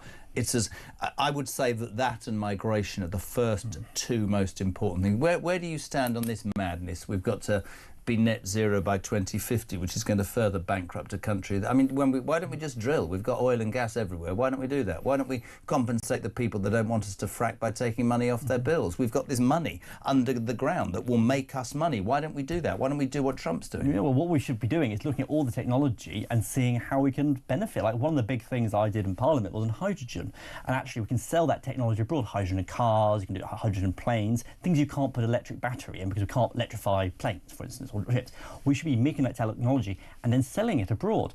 And I think one of the big failures of the Conservative government was not actually explaining some of the potential or reindustrialising some of the areas to sell this stuff. Because frankly, if we are making the wind turbines and to sell them abroad, or hydrogen technology, we can make money out of it. We've sort of the worst of both worlds. We're neither doing one thing or the other. We're just basically saying we want net zero, but none of the benefits or potential industrial things we could do with it. But again, it's listening to the British people. I mean, I'll bring you on to Kemi Badenoch. I would suspect, unless I'm massively wrong, I hear hear that Ed Miliband saying the majority of British people want net zero. No, they don't. They don't. Most people in the United Kingdom, and if I'm wrong, tell me, but I would respectfully suggest, want the migration situation sorted. They want the government's priorities in terms of justice and crime and net zero to concentrate on the things that matter. Well, let's talk about Badenoch. 9 months, and I'm still told by the Tory PR machine that she is looking at what lost to the election and working out what's next. In the meantime, the rhetoric from Reform, not the Liberal Democrats, because it's just don't even get me on that. To me, she's losing out. I'm not blown away at all by her. Well, she did come up a couple of weeks ago with her net zero policy, sort of getting rid of the targets. It's been 9 months, Alexander. Since election, yeah, and she's been working on that. And I think just the first steps, they started some stuff, migration, but I think this is not a sprint, this is a marathon. The next general election is 4 years away. And I do think if we don't actually analyse the problems and come up with concrete policies that people actually believe, it's easy to say we'll get rid of net zero or we'll stop the boats. Keir Starmer did that. And the public said, well, you didn't. The public need to show our work. It's like Like at school, if you do a maths project at school, you can't just write the answer and the teacher believe you. You have to write the answer, but also the working of how to get there. That's why I always failed maths. And that's why we need to show what we're doing as Tories, to actually show the public. I know, but would you agree with me that whilst you are apparently spending 9 months working out why, I can tell you what you got wrong. The British public stopped listening to you for the very reason that you said 3 minutes into this, when you said we didn't deliver on what we promised to deliver. Maybe I'm wrong. I know she was with Mike the other day on breakfast. I do not see her ever being the Prime Minister of this country, and I suspect that Kemi Badenoch will be gone in a year's time. Well, we'll have to see, but I don't think that's the case. Do you not? No, I don't think that's the case at all. I think she's analysing the problems properly, looking at it, and actually having that proper, in-depth review. I think after the last general election, after Labour made a mistake by promising the world with no substance. But how bad was that? So what does that say about the Tories? That they promised the world and people didn't even... We were sat here going, I remember 1979. I remember what happened when every union got a 30% increase. This is going to be carnage, financially, domestically, but so hacked off for the British people with your party. Yeah. They voted. Well, they didn't. 34% voted. Well, you think she's the next lead? You think she could be Prime Minister, do you? I think she could be the next Prime Minister. I think she could.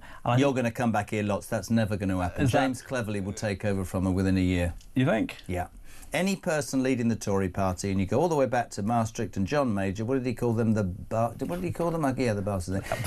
No, but he did. The Tory party is split. And you know, perhaps the most impressive performer in the last 6 months has been Robert Jenrick, right? Yeah. He sounded at times more Farage than Farage, and I suspect that I was very surprised that the members didn't vote for him. But Robert Jenrick would polarise the Tory party, and the Tory party wants the central vote, they want the right vote, and they've ended up not being either. Well, that is the big problem. With Reform doing, as well as the other polls, the centre-right vote, right-wing vote, is being massively split now, and we could have a situation where the Reform do very well next time, Tories do very well next time, but Labour still win the government because the right-wing vote split. Do you think there would ever be a deal between the two? Depending on what thing goes, I wouldn't rule it going out, especially on local levels.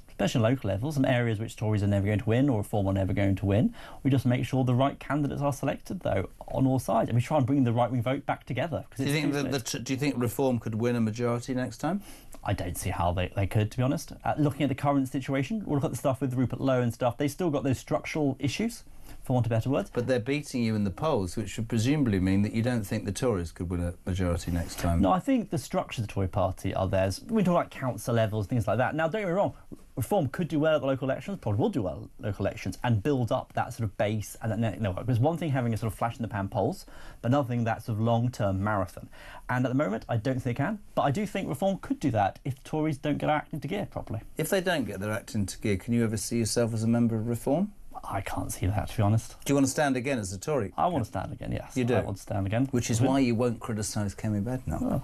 No, listen, I understand how it works. I worked there for 2 years, our PPS. I know that she's hard-working. I know what she can bring. Does she have the temper they say she does? She's got very laser focus. I've never seen that. That is such a politician's answer.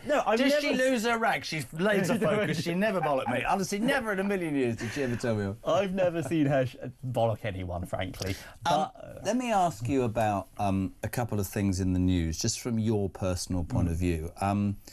Digital ID. Ben Habib said something earlier which I thought was easily the best thing of the day, which was that we've always made ourselves out to be this sort of liberal nation who helps everybody, but that is an illiberal, draconian measure taken because of the problems we've got, because we haven't got controlled migration. Well, first of all, it's a crackers idea, and it's nothing to do with migration.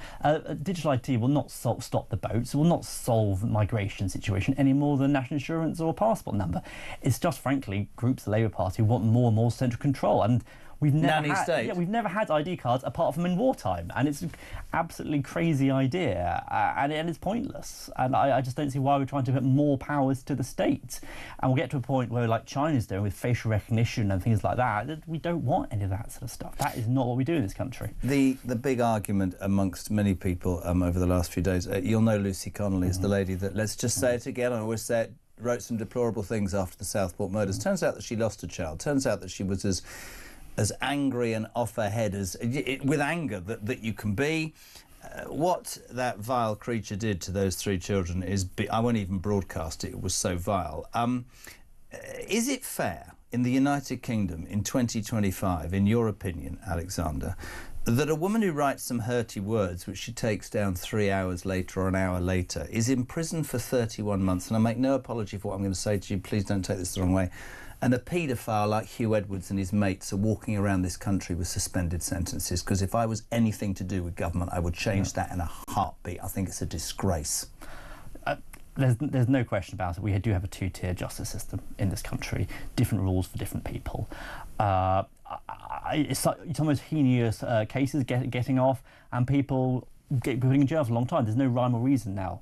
I was brought up that justice should be blind for everyone. Everyone should get the same treatment, and it doesn't seem to be that way. I don't understand how, if you commit a crime, okay, it shouldn't matter about your with the sentencing council, it shouldn't matter about your religion, your sexuality, where you come from. A crime is a crime. But that woman's in jail for 31 months, and Hugh Edwards, who looked at the most deplorable images and shared them of young children, walks free. And then you think, you know, you talk about left-wing lawyers, then you think about judges and the people that are advocating how people should behave. And you would understand, wouldn't you, just to finish, why a lot of people in this country, probably why they would be attached to a station like this, feel that common sense has gone out the window. It seems more and more going that way. Every single day there's a case, just like you're saying, and it's just...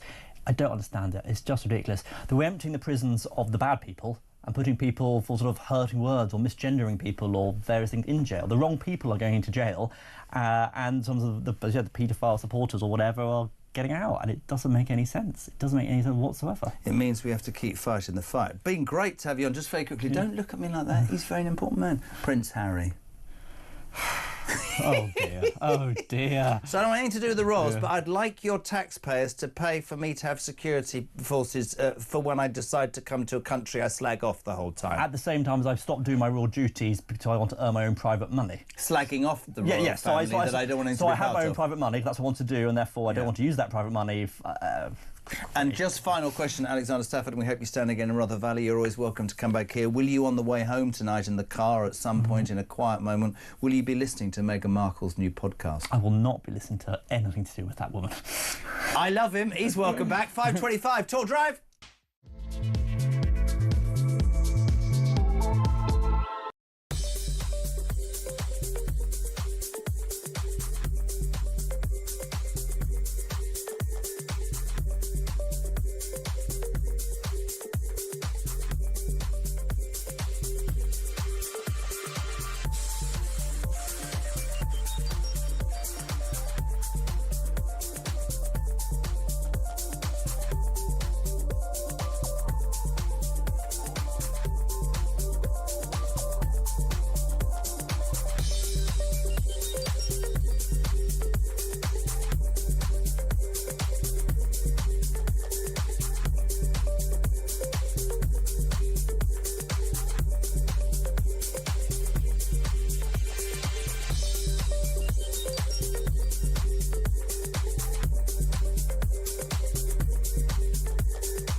I remember when I was in Ireland during lockdown, you had to show your health status going into fast food restaurants, and they wouldn't let you in unless you showed them a card, which basically told them everything they needed to know about your health status in that moment. It was very, very creepy. We don't want that on a general scale. We don't want that for our future. You know, the slogan I hate above all others is, if you've got nothing to hide, you've got nothing to fear. I'm sorry, but the idea that we should throw open our entire lives to the establishment to prove we have nothing to hide, that is tyranny.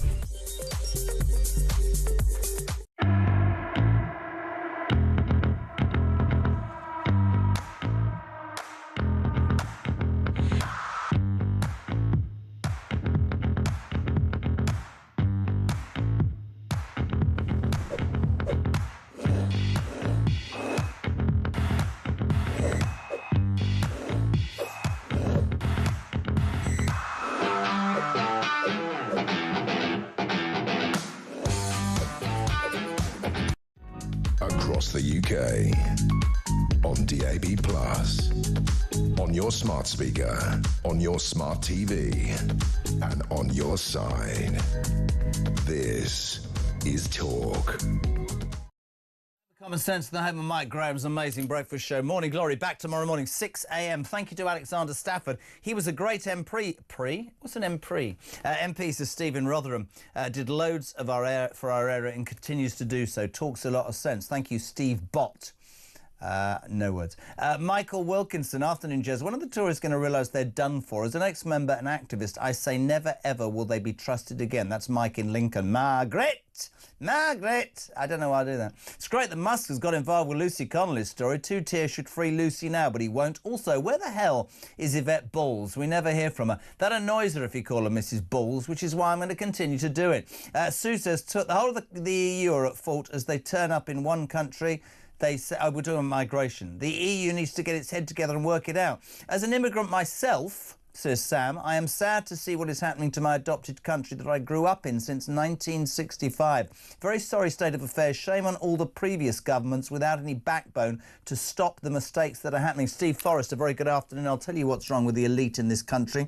They're so far removed from what is really happening in this world, living in their massive houses and their sprawling acres of ground. They do not see what normal working class people have to deal with. Stephen Mansfield, I would agree with that. Jane says the boats will never be stopped because there are too many vested interests and long contracts being given out by would-be people. The elite are making a fortune. Of course they want to keep the gravy train going in. Andrew Warrington, I mean, he could be Andrew in Warrington, or he could be called Andrew Warrington who lives somewhere else, but this is quite possibly the best thing I've ever heard about Harry. Why doesn't Harry announce he's a pop star, a ginger one, send some free tickets for his court case to the cabinet and then wait for the escort to arrive? This is a very, very fine idea. More on Harry later. Craig's in Sunderland, brave man. How are you dealing with Newcastle winning a cup? The only way we're going to stop the illegal immigration, disjointed justice, wasting money is to get rid of the do-gooders. I fear, Craig, that might be difficult. 0344 499 1000 to the phone lines, to Northern Ireland. Fantastic. Paul, a very good afternoon, sir. How are you? I'm very well, Jeremy. How are you? Do you like my Northern Ireland joke? Have you got a sense of humour? Oh, absolutely. You can tell that somebody's from Northern Ireland even if they sneeze, because this is what they do. Achoo! See, he laughed. Cardwell didn't laugh, but Paul in Northern Ireland did. What you got for me, kiddo? Digital IDs, Jeremy. Yeah. I have an issue with digital IDs.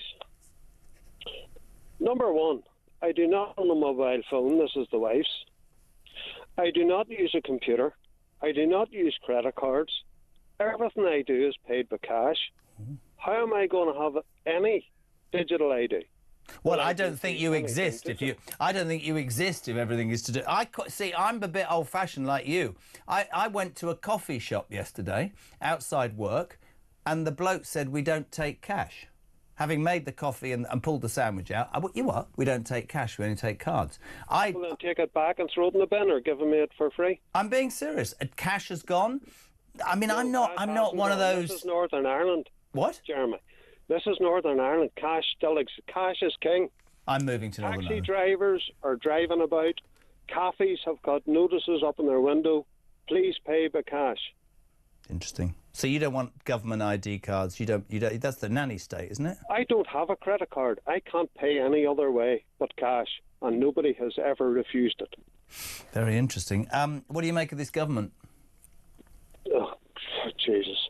I remember the last Labour government. Yeah. How old are you, Paul? God help us with this one. How old are you? 65. See, he's 5 years younger than me. He remembers now. There's a bunch of young people through the glass. Whenever I say I remember the last Labour government, they weren't even thought of. They look at me like I've landed from Mars. You are always welcome on this show, my friend. Continue with the cash. Good to have you on. Paul in Northern Ireland. Let's head to Sussex. It's posh and calm and a lovely afternoon. Hello, Anne. How are you? Oh, hello. Sorry. Have I got you at last? Sorry? Sorry, Jeremy, can you hear me? Yes, I can hear you, Anne, coming in loud and clear. This is Jeremy calling Anne. Over. Wonderful. What? Very quick, before we move on, we've a lovely restaurant here in mid-Sussex, and it has a card which says, please paid by cash because every credit card or bank card they have to pay for. And no wonder the banks want everything paid by card and not use cash. So we should all refuse and use cash in the shops. Well, that'll be interesting. I love a roll of notes in my pocket. I used to have a money clip. I love all that. I miss all that now. You have to pay with your.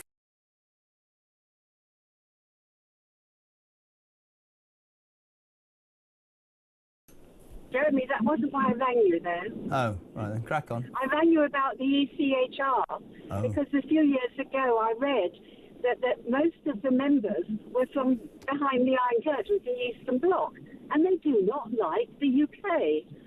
And why we have to comply with everything, and you know what's happening, the immigrants can stay. But that's not allowed here. Only our own population is on. Anne, I'm so sorry, my darling. I'm going to have to finish. She's cut. The line isn't that great, unfortunately, in Sussex. I think the restaurant that says she paid cash in her... But she makes a very salient point about that, and she makes a very salient point about the ECHR. I'll argue with anybody. Why don't we leave the ECHR? What did somebody say? Oh, only Belarus and Russia. No, it was made 70 years ago. It is not relevant. It cannot be relevant for people who shouldn't be in this country to get a left-wing human rights law paid by us to make sure they do stay in a country that's taking... Doesn't make sense to me. It's got a Hull, which is always brave. Phil, a very good afternoon, sir. Sorry to Anne. How are you, Phil? I'm fine, thank you. And you? Not bad for an old man. What you got? Actually, I'm steaming, but steaming mad like you. I've just been to the doctors and I signed in the English column. Alongside that were 6 or 7 other columns of various nationalities. Yep. And I just thought was how stupid we are. We're just the idiots of the world. We're frightened to death of everybody else and what everybody thinks of us. The first thing I would do is I would leaflet in France in several languages. Anyone crossing the Channel to Great Britain will be interned in tented camps. No one, under any circumstances, will be given asylum. You will be returned to your own country when you want to go home. And Starmer will then... Oh, can't do that. A judge in Botswana said it's illegal. Let's all panic. Let's start a Kwango, because we haven't made one for a week. It's just absolutely ridiculous. And the net zero, that idiot from Doncaster thinks that he says we are in favour of net zero. I honestly do not know anyone who was in favour of net zero. Phil, £300 that we're supposed to be saving. Phil, when as I said, I try and be really honest in this, and I come in every day and I don't want... I mean, I know I'm 60 and my kids say I'm an ancient man, but to me, I'm with you. I'm not a horrible person. We proved it with Ukraine. And for all the people that poo-poo anybody on this station or people who dare to say we need to control our borders, you're missing the point. There comes a point, does there not, where you have to look after your own. If you could prove to me, I'm talking with you, Phil, but if the government could prove to me that there was enough in the coffers to help people less fortunate, right? I'd absolutely be happy with that. I'm very happy to pay my taxes for the welfare state and for the NHS. What I'm not happy to do is to see people in my country, and there's nothing racist about that comment, who are struggling whilst we're making every conceivable excuse for people who shouldn't be here, whilst we're being screwed legally, our justice system is skewered, and it seems to be that our priorities are all wrong. And I remember with Ukraine, brilliant. Really happy to do that. Really happy to do that. But you cannot convince me that a young man who throws his passport in the sea, leaves his wife and kids in apparently a war zone, comes in here and I don't know, commits crime, disappears into the community. I cannot have an argument with these left-wing people who say, oh, well, he's escaped. No, he hasn't. He's taking the Michael out of the United Kingdom. The United Kingdom cannot afford to have that happen anymore. And all I want is I just want politicians who have got the balls to stand up and say, I'm sorry, I might be grossly unpopular when I say this, but this can't happen anymore because we can't afford it. Do you know what I mean? Yeah, but the trouble is, we haven't got any, have we? If you look at that Labour front bench, it's just a set of nodding dogs. Starmer says something and they all sit there nodding. They're absolutely clueless. Besides not being able to run businesses or anything like that, They alienate Trump by sending people to canvass against him. They've been in, 9 months? Everybody knew they had a good chance of getting in. Why didn't they go then? Couldn't agree more. I share every frustration, but at least you've got an outlet. Tell your friends about Talk. Phil in Hull, thank you so much indeed. What is it, 22 minutes to 6 o'clock? 0344 499 1000. Quick chat with Rear Admiral Chris Parry next on Talk Drive. We're coming right back.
Across the UK, on DAB+, on your smart speaker, on your smart TV, and on your side. This is Talk. Back at 6, she at 10. Talk Drive is on. We've got the sport ahead of 6 o'clock. I'm going to throw something out for you. Great call from that gentleman in Northern Ireland saying cash is king. Jez said, John in Lancaster, we have a fast food outlet in Lancaster. If you pay by cash, you get a 15% bonus. James Hoare.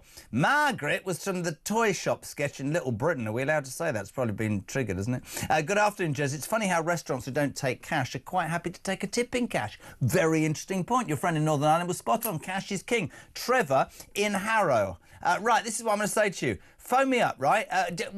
Do you know, is there a restaurant or a shop or something in your community where you can buy cash? Is cash still king? I want to know, in your area, wherever you are in the United Kingdom, why is cash king? Is cash king? Because honestly, you pay with your phone, you pay with your card, the world's gone nuts, IDs and all that. Cash should still be king. The old rolly notes in the pocket. Is that, even they're plastic now, is that happening?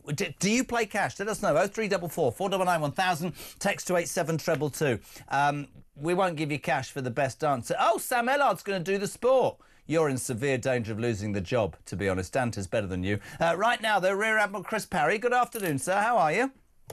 Yeah, hi, Jeremy. I'm good. How are you? Cash is king, or do you prefer credit? Do you still like a nifty in your pocket? Hi, cash is great. It's a way you can trade honestly with people, and you can keep it away from the government, frankly. Good man, and that's a Rear Admiral, ladies and gentlemen. Just wanted to get you on quickly, Chris. This story reared its ugly head about, well, sort of overnight, really. 2 Chinese soldiers fighting for Russia are captured by Ukrainian forces. Zelensky has announced in a major war escalation. What the hell could that mean? Chinese soldiers fighting for the Russians. Is this real, do you think, or is this just something that's been sort of grabbed by people and pushed too far? Well, there are 2 aspects to this. One is, you and I have discussed over the last 2-3 years that Russia, China, Iran and North Korea are working together to dominate Eurasia and the waters around it. This is just an example of cooperation. We've seen Chinese artillery shells and drones being provided to Russia. Iran's been providing Russia with ballistic cruise and missiles and drones. They're helping each other. And basically, if it helps in their ability to grind down the free world, then they're cooperating. Obviously, they want to be discreet about it. Having said that, the timing is very significant. The latest US defense policy said China is the United States' pacing threat. And if they've got anything left over from confronting China, then they are going to obviously help us out in Europe and also in the Middle East. Now, of course, it's very convenient at this moment for the Ukrainians to say, look, your pacing threat is actually deploying troops to fight us in Europe. And so it elevates, if you like, the Chinese threat, not just in the Indo-Pacific region, but also in Europe and the Middle East as well.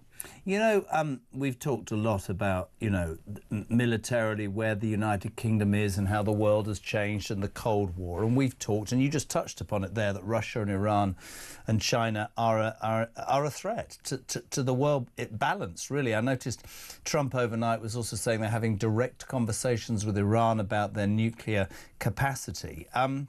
Is he right?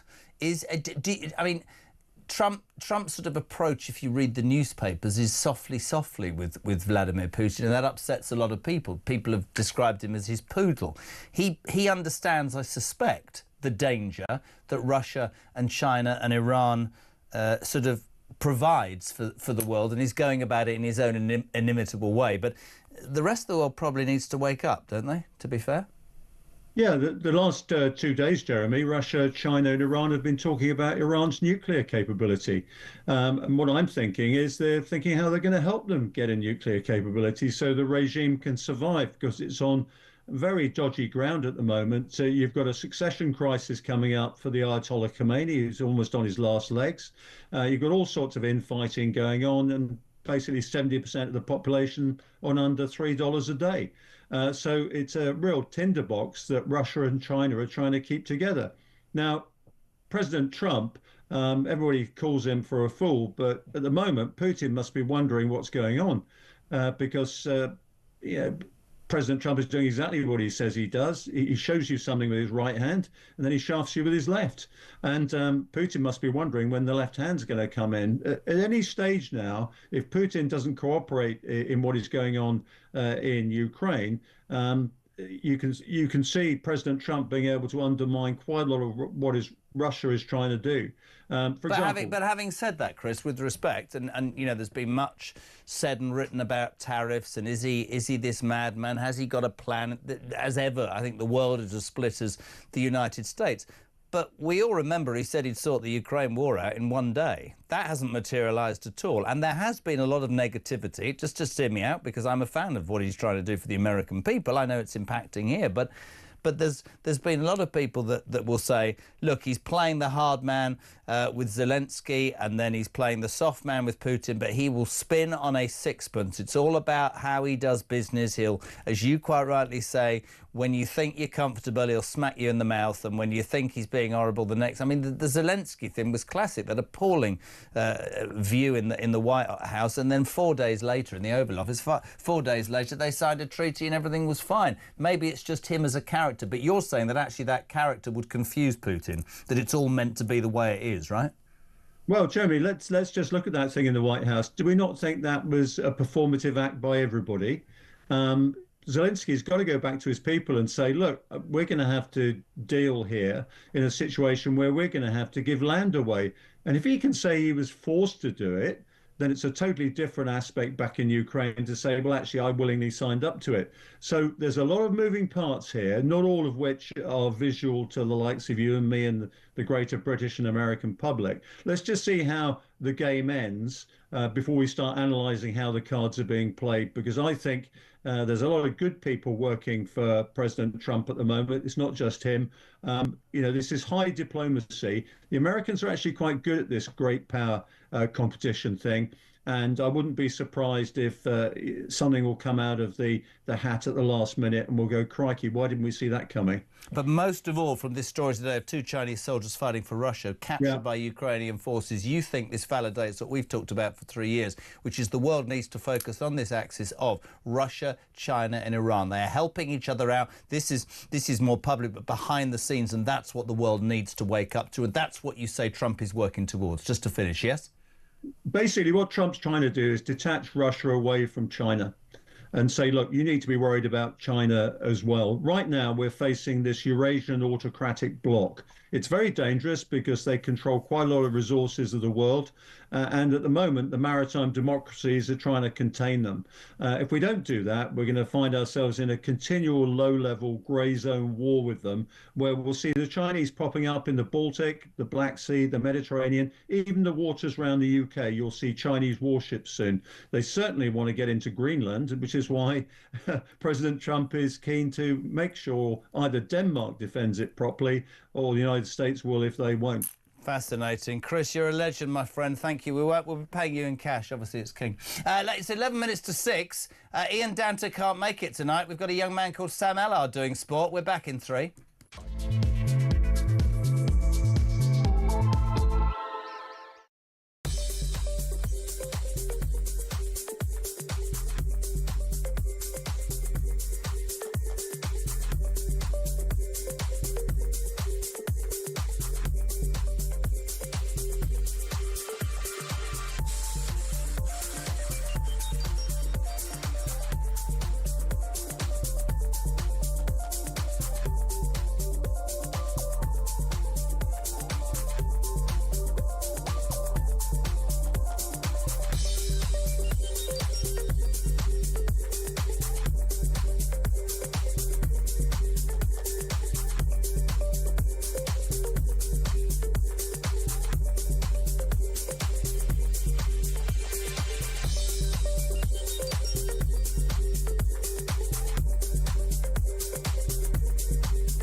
Just a few weeks after the transplant, the uterus was healthy enough that the patient actually had a period, and she conceived on her first cycle of IVF when the embryo was implanted. So you can't have natural conception after uterine transplantation. When pregnancies occur, they occur after IVF. Okay. And you can see there with that magnificent picture of the team from all around celebrating the joy that their work is finally complete with the baby that came into the world 6 weeks ago.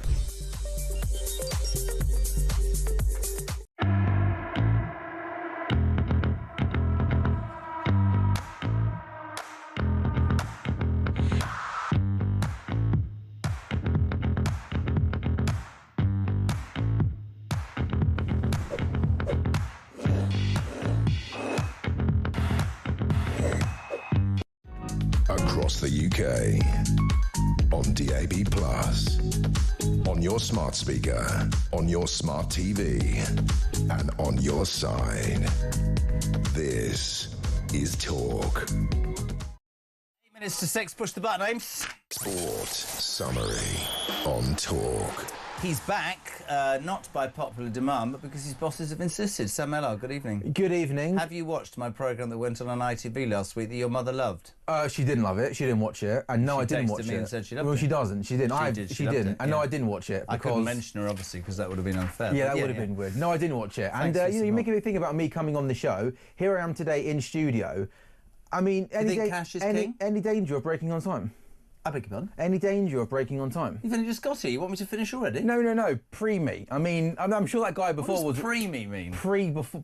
Right. I'm sure that guy who was on was good, but predictions last night, I got it wrong. I said that Newcastle will beat Leicester 4-0. What an awful prediction that was. I mean, what were you thinking? I know. What a load of. I'm not being disrespectful to Ruud van Nistelrooy. No, I think you should.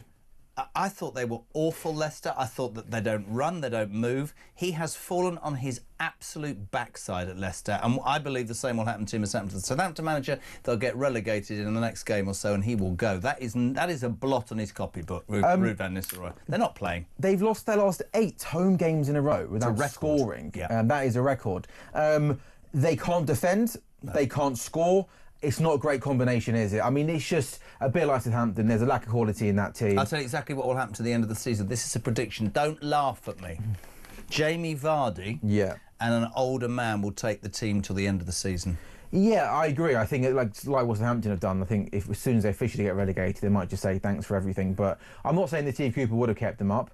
But the sacking of Steve Cooper a long time ago felt a strange decision. At that they stage, were out of the relegation They were 16th in the table at the time. At that stage of the season, who was better equipped to deal with this squad in this situation? Experienced Steve Cooper, who knows the English game well, had done well with Nottingham Forest, or a new guy coming to England for the first time, bar an interim spell at Manchester United. It was always 4 games at Man United, and suddenly he's a good manager because he's 1-2 and drawing one. Completely out of his depth. But Newcastle find themselves in a really strong position. We know they've obviously won that cup competition. 5th in the table, 11 points with 4th point Chelsea, and most importantly, they've got that game in hand, which is a week tomorrow at home to Crystal Palace. Eddie Howe continues to punch well above their weight. He's doing a great job there. I saw Carragher and Craig Bellamy I was watching a bit of television last night, and they were asked about who they think will get into the Champions League spot. Everybody says Arsenal and Liverpool. Sure. Interestingly, I agree with Carragher. I think Newcastle. I think Chelsea will miss out. Yeah. I think Man City will achieve it. I think because they've got a soft run. I think Newcastle, and I have a sneaking feeling that Nottingham Forest, who I would love to be in the Champions League. I think Chelsea and Aston Villa miss out. I think Aston Villa have got the Champions League to concentrate. I think Forest get into it. Forest do. I want Forest to be. And also another thing is that this hasn't been officially confirmed yet, but due to a UEFA coefficient, there's a very high chance, we're told like 99% likely,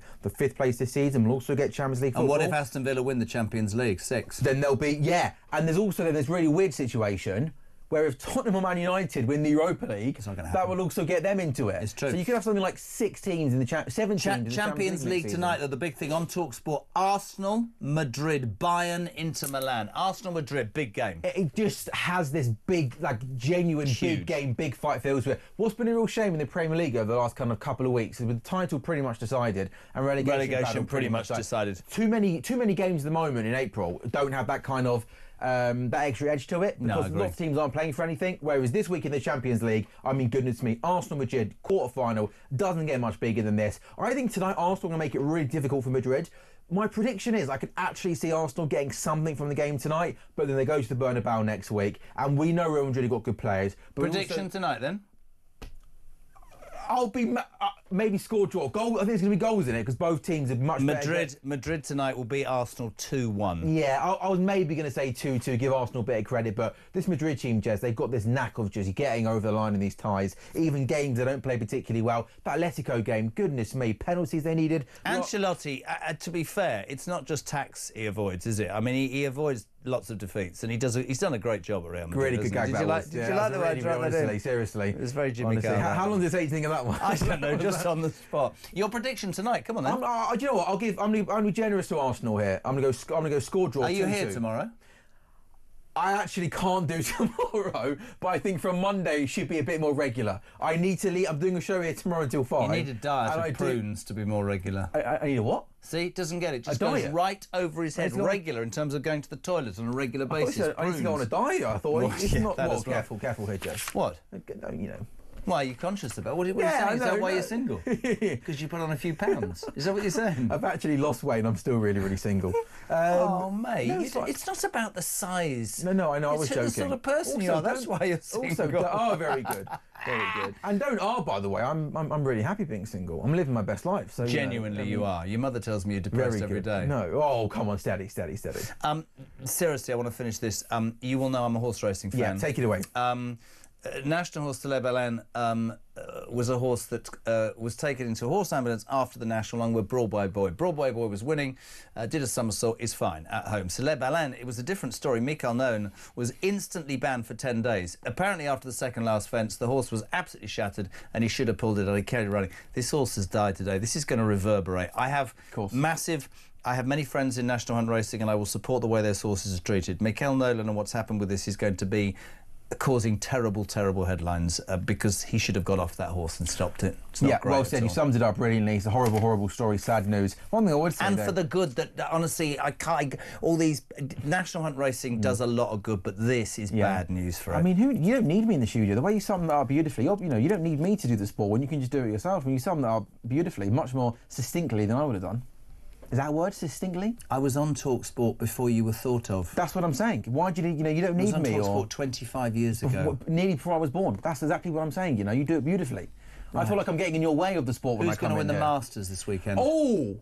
Can you give me a tip? I'm all over the Masters. Go on. I'll give you 5 very quickly. You can look at Scottish. I'm going to give you 3. 3. I'm going to tell you that Sergio Garcia is going to have a fantastic tournament, great form on Live, Ryder Cup stalwart, playing the best game of his life. I believe Justin Thomas will be a really good each-way bet. I also like Jochen Niemann, who is also from Live, who has a fantastic... You can't look beyond Scotty and Rory. Yeah. But I'm telling you now, have a look at Sergio Garcia and Justin Thomas. My dad gave me 3 names. They're probably quite... McElroy, DeChambeau and a Berg. He's not your dad. Thanks for listening. The Not news funny. at 6 is next on Talk Trump.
Across the UK, on DAB+, on your smart speaker, on your smart TV, and on your side. This is Talk.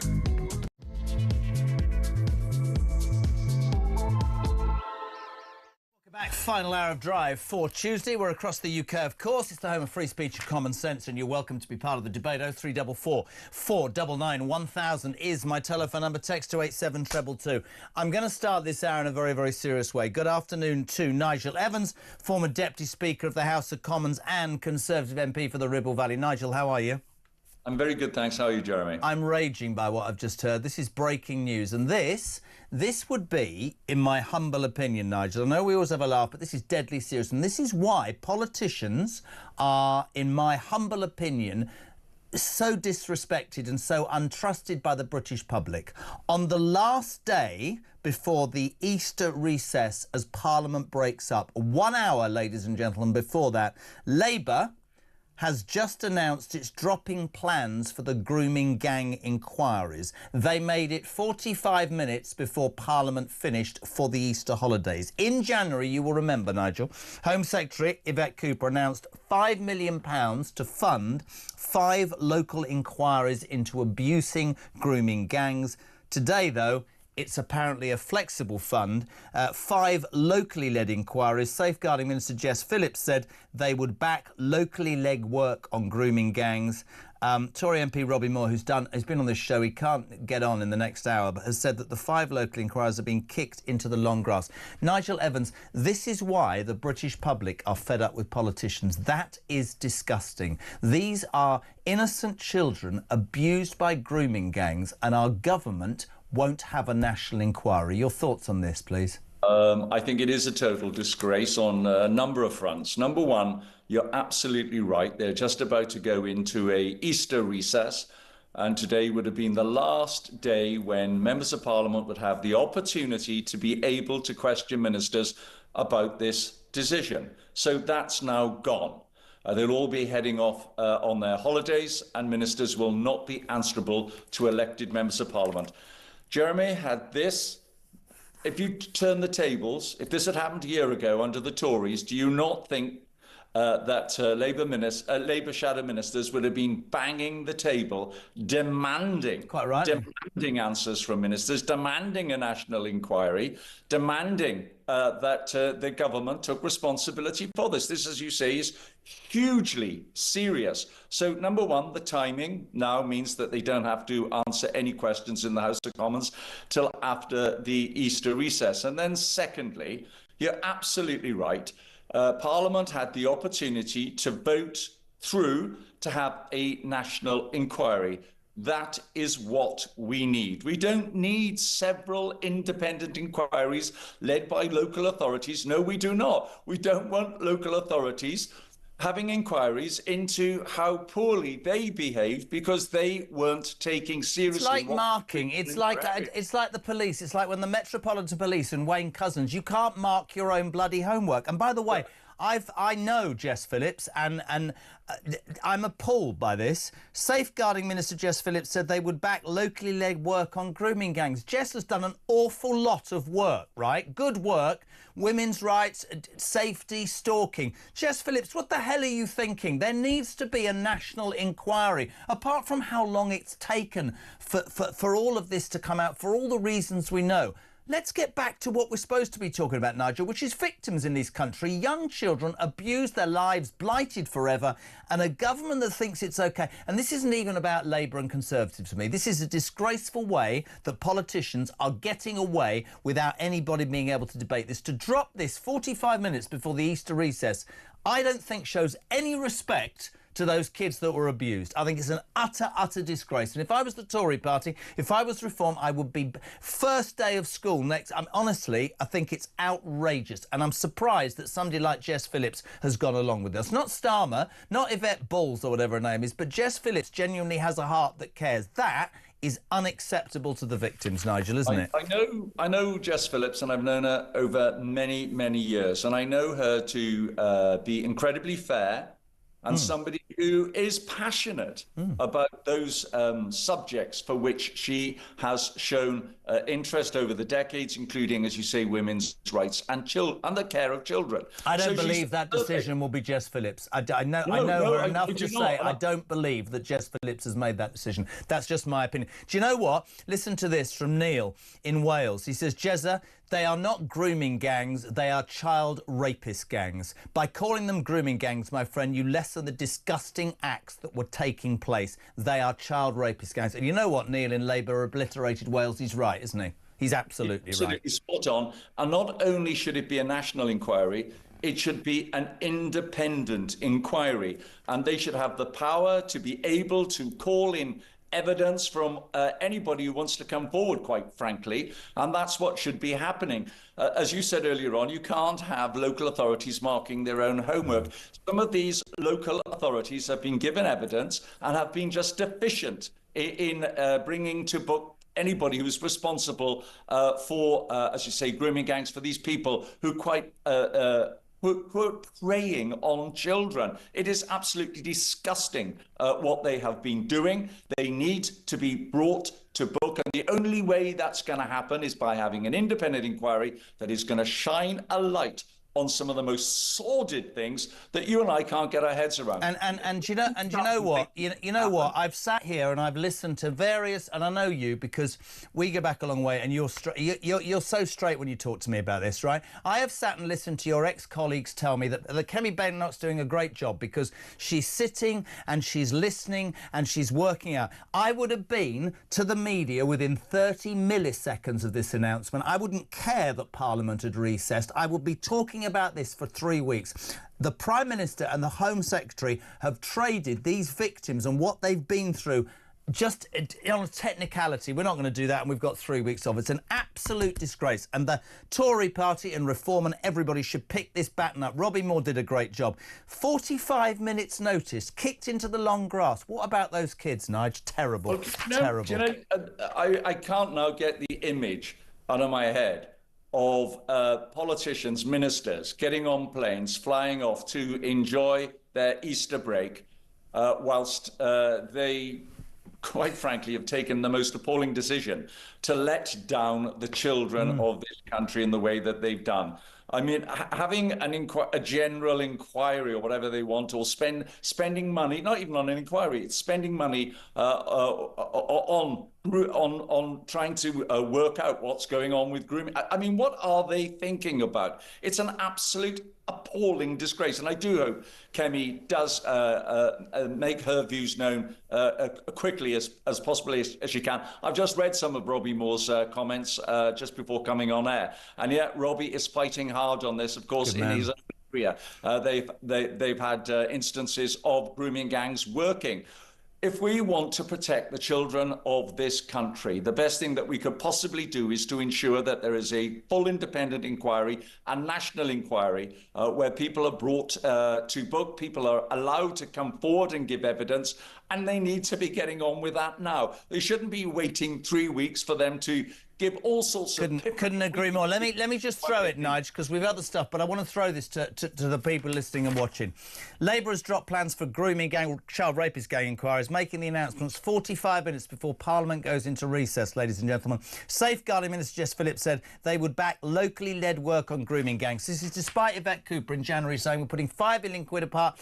Nigel Evans is absolutely right. For those victims, for those kids raped, I'm sorry, I know it's 6:10, raped by paedophiles who should be in jail. For the length it took, there should be a national independent inquiry, and it is a disgrace that Labour has done what it's going to do. 0344 499 1000. Would love your thoughts on that. Text to 87222. Nigel, let's move on from that to what can only be described as a French farce today. Have you seen the pictures of the barrier? For people who have been on another planet or maybe have been working, imagine or picture, my friends, a field, 3 acres.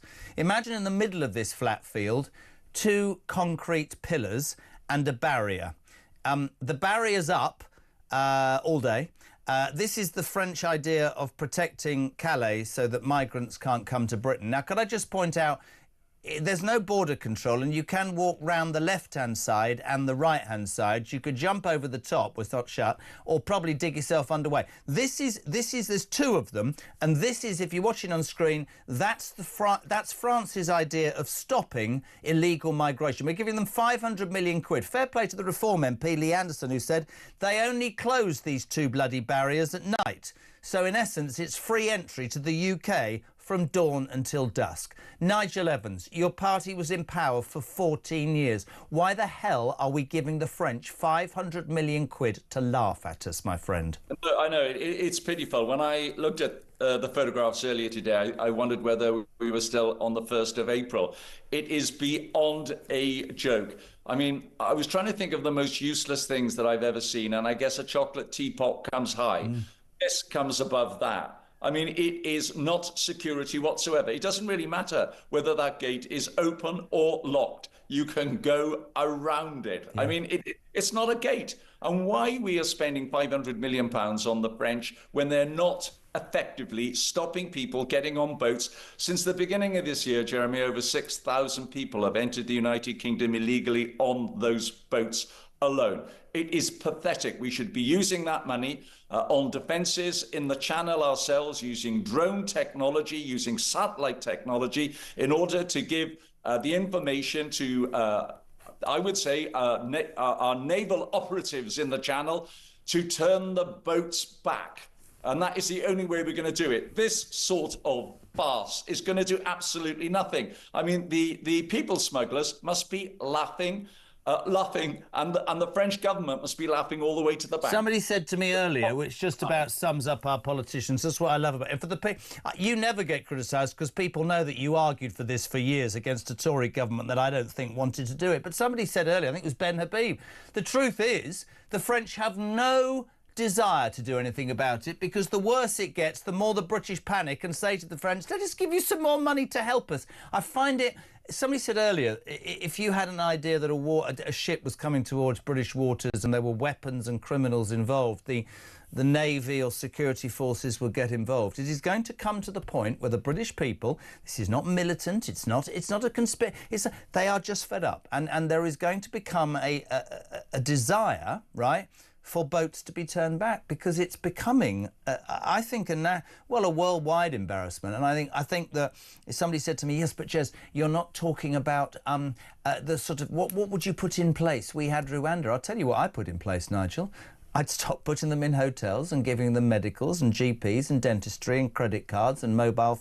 I'd stop making it so goddamn plushy. I would make it so that actually a tent on the French coast, on the sand, is as attractive. I'm sorry, we are too soft, and we are soft, unfortunately, to certain people for whatever liberal reasons we've got, and our own people are suffering. And I don't think it's outrageous to say that. I really don't.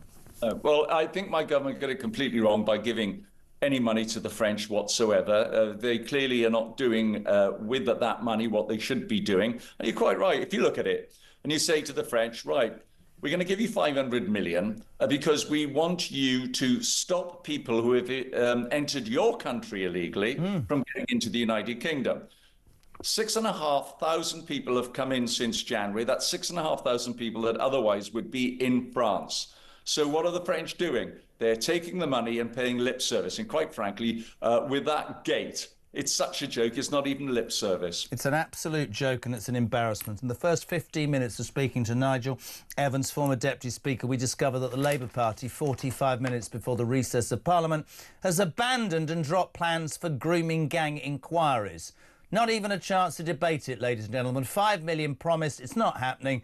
Jess Phillips, sorry Jess, I like you, but this is disgraceful. Safeguarding Minister said they would back locally led work on grooming gangs. So let's forget the victims and then let's pay France 500 million quid with two...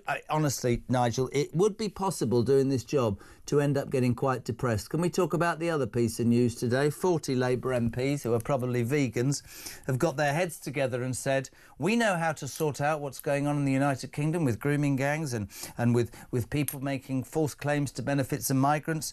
We need digital ID.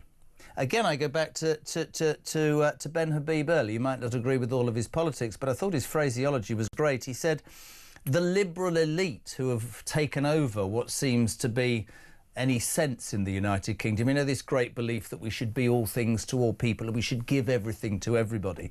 The liberal elite, in their actions with migration, have forced governments to now be looking at illiberal and draconian actions against the rest of the public, against the rest of the population, because they've lost control. I think that's an absolutely spot-on narrative, don't you?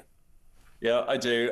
They've not really made the argument for it. And don't forget, it was Tony Blair that had the first idea of having a national ID scheme in the first place. He still hasn't dropped that idea. He's just now moved on and put the word electronic in front of it. Listen, the government, I think next year are going to be having electronic driving licenses. I see the sense in that. They're then going to introduce electronic passports. I can see the sense in that. So what's electronic ID going to do exactly that all these other schemes aren't able to do.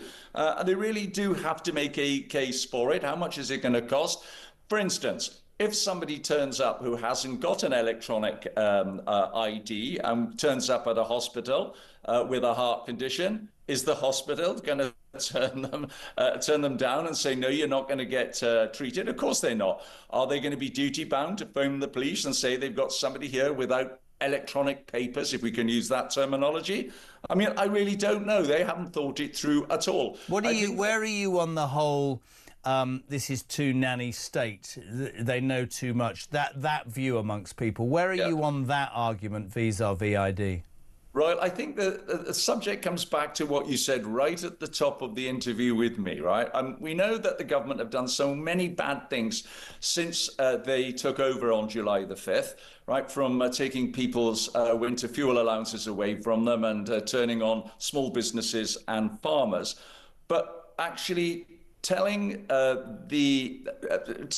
families around this country that on the one hand, they were going to have these local inquiries, which was only a sop because they wouldn't have the national inquiry. And now they're dropping the local inquiries. Really? It's a very high bar that we're dealing with here now. And so the bigger question, therefore, Jeremy, is do the people in the country trust their government? Well, I got to say, this bunch haven't really given us much evidence as to why we should trust them. Would I trust them with a national ID card scheme? I got to say the answer's got to be no.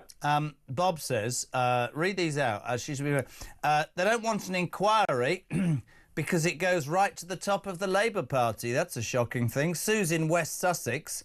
You know when I said to you about people, Nigel, about like, you know, your average voter, she says, this speaks volumes, in my opinion, about politicians who are supposed to be elected to represent their constituents. This disgusts me.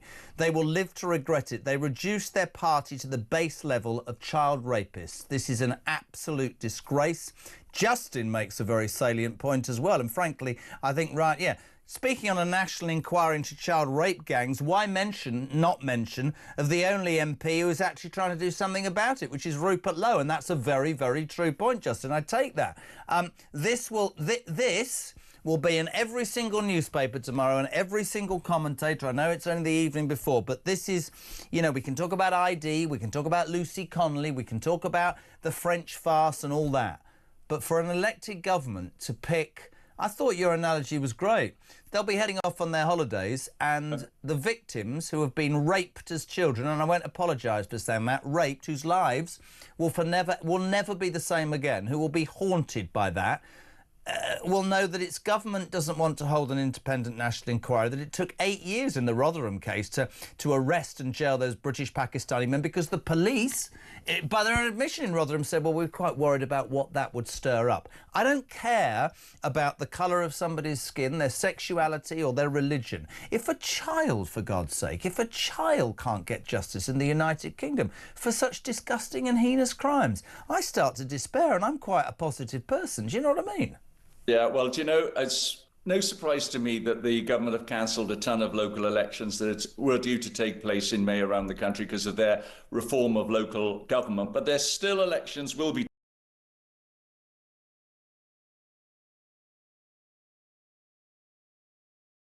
Government think that they can sweep all of this under the carpet simply by going on holiday for Easter. They can forget it because the people won't forget, and they'll have the first opportunity in various parts of the country for the local elections.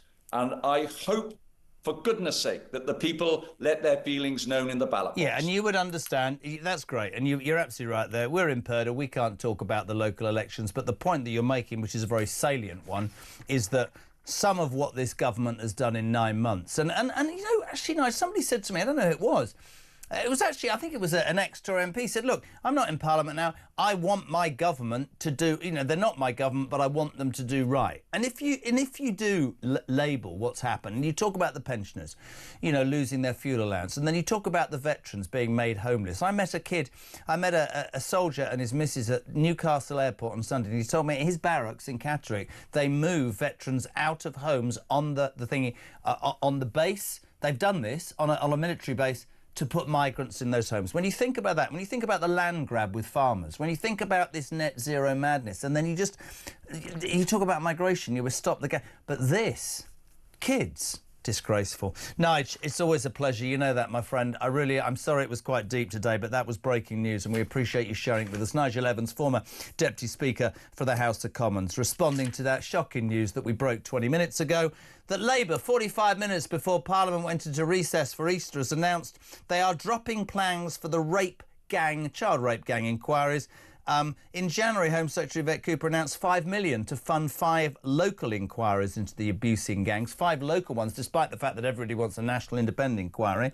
Today, though, instead of funding 5 locally led inquiries, Safeguarding Minister Jess Phillips, 45 minutes before the end of Parliament, said they would back locally led work on grooming gangs. Tory MP Robbie Moore, who's done a fantastic job, has said this is kicking them into the long grass and is a disgrace. We'd love to know what you think. 0344 499 1000. This is Talk Drive.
Well, I can do quite a good Scottish accent if you need somebody to step in at the last minute. No problem at all. I'm sure Isabel Oakeshott can do the same. She spent a bit of time up there. Isabel, very good morning to you. Aye, I totally can. What kind of accent do you want?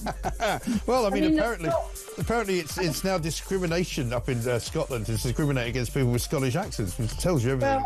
Well, as you know, there's not just one Scottish accent. There's a lot of them. So you want a Glaswegian or on Edinburgh.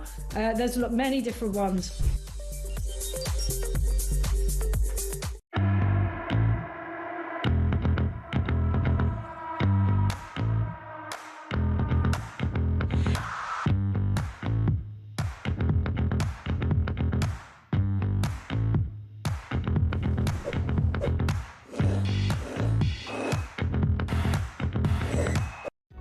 Across the UK, on DAB+, on your smart speaker, on your smart TV, and on your side. This is Talk. 6:26, we're live across the United Kingdom. Don't forget, in what, about 11 hours and 34 minutes, the best, the main man, Mike Graham, back with Morning Glory. It's the only way to wake up. And frankly, if you haven't listened, then you should do. And if you've been doing something else, then you shouldn't be doing that. He is the man, and he's back tomorrow morning. And no doubt he will be talking about that disgusting news. His entire family have arrived from the States. The Grahams on tour, day 7.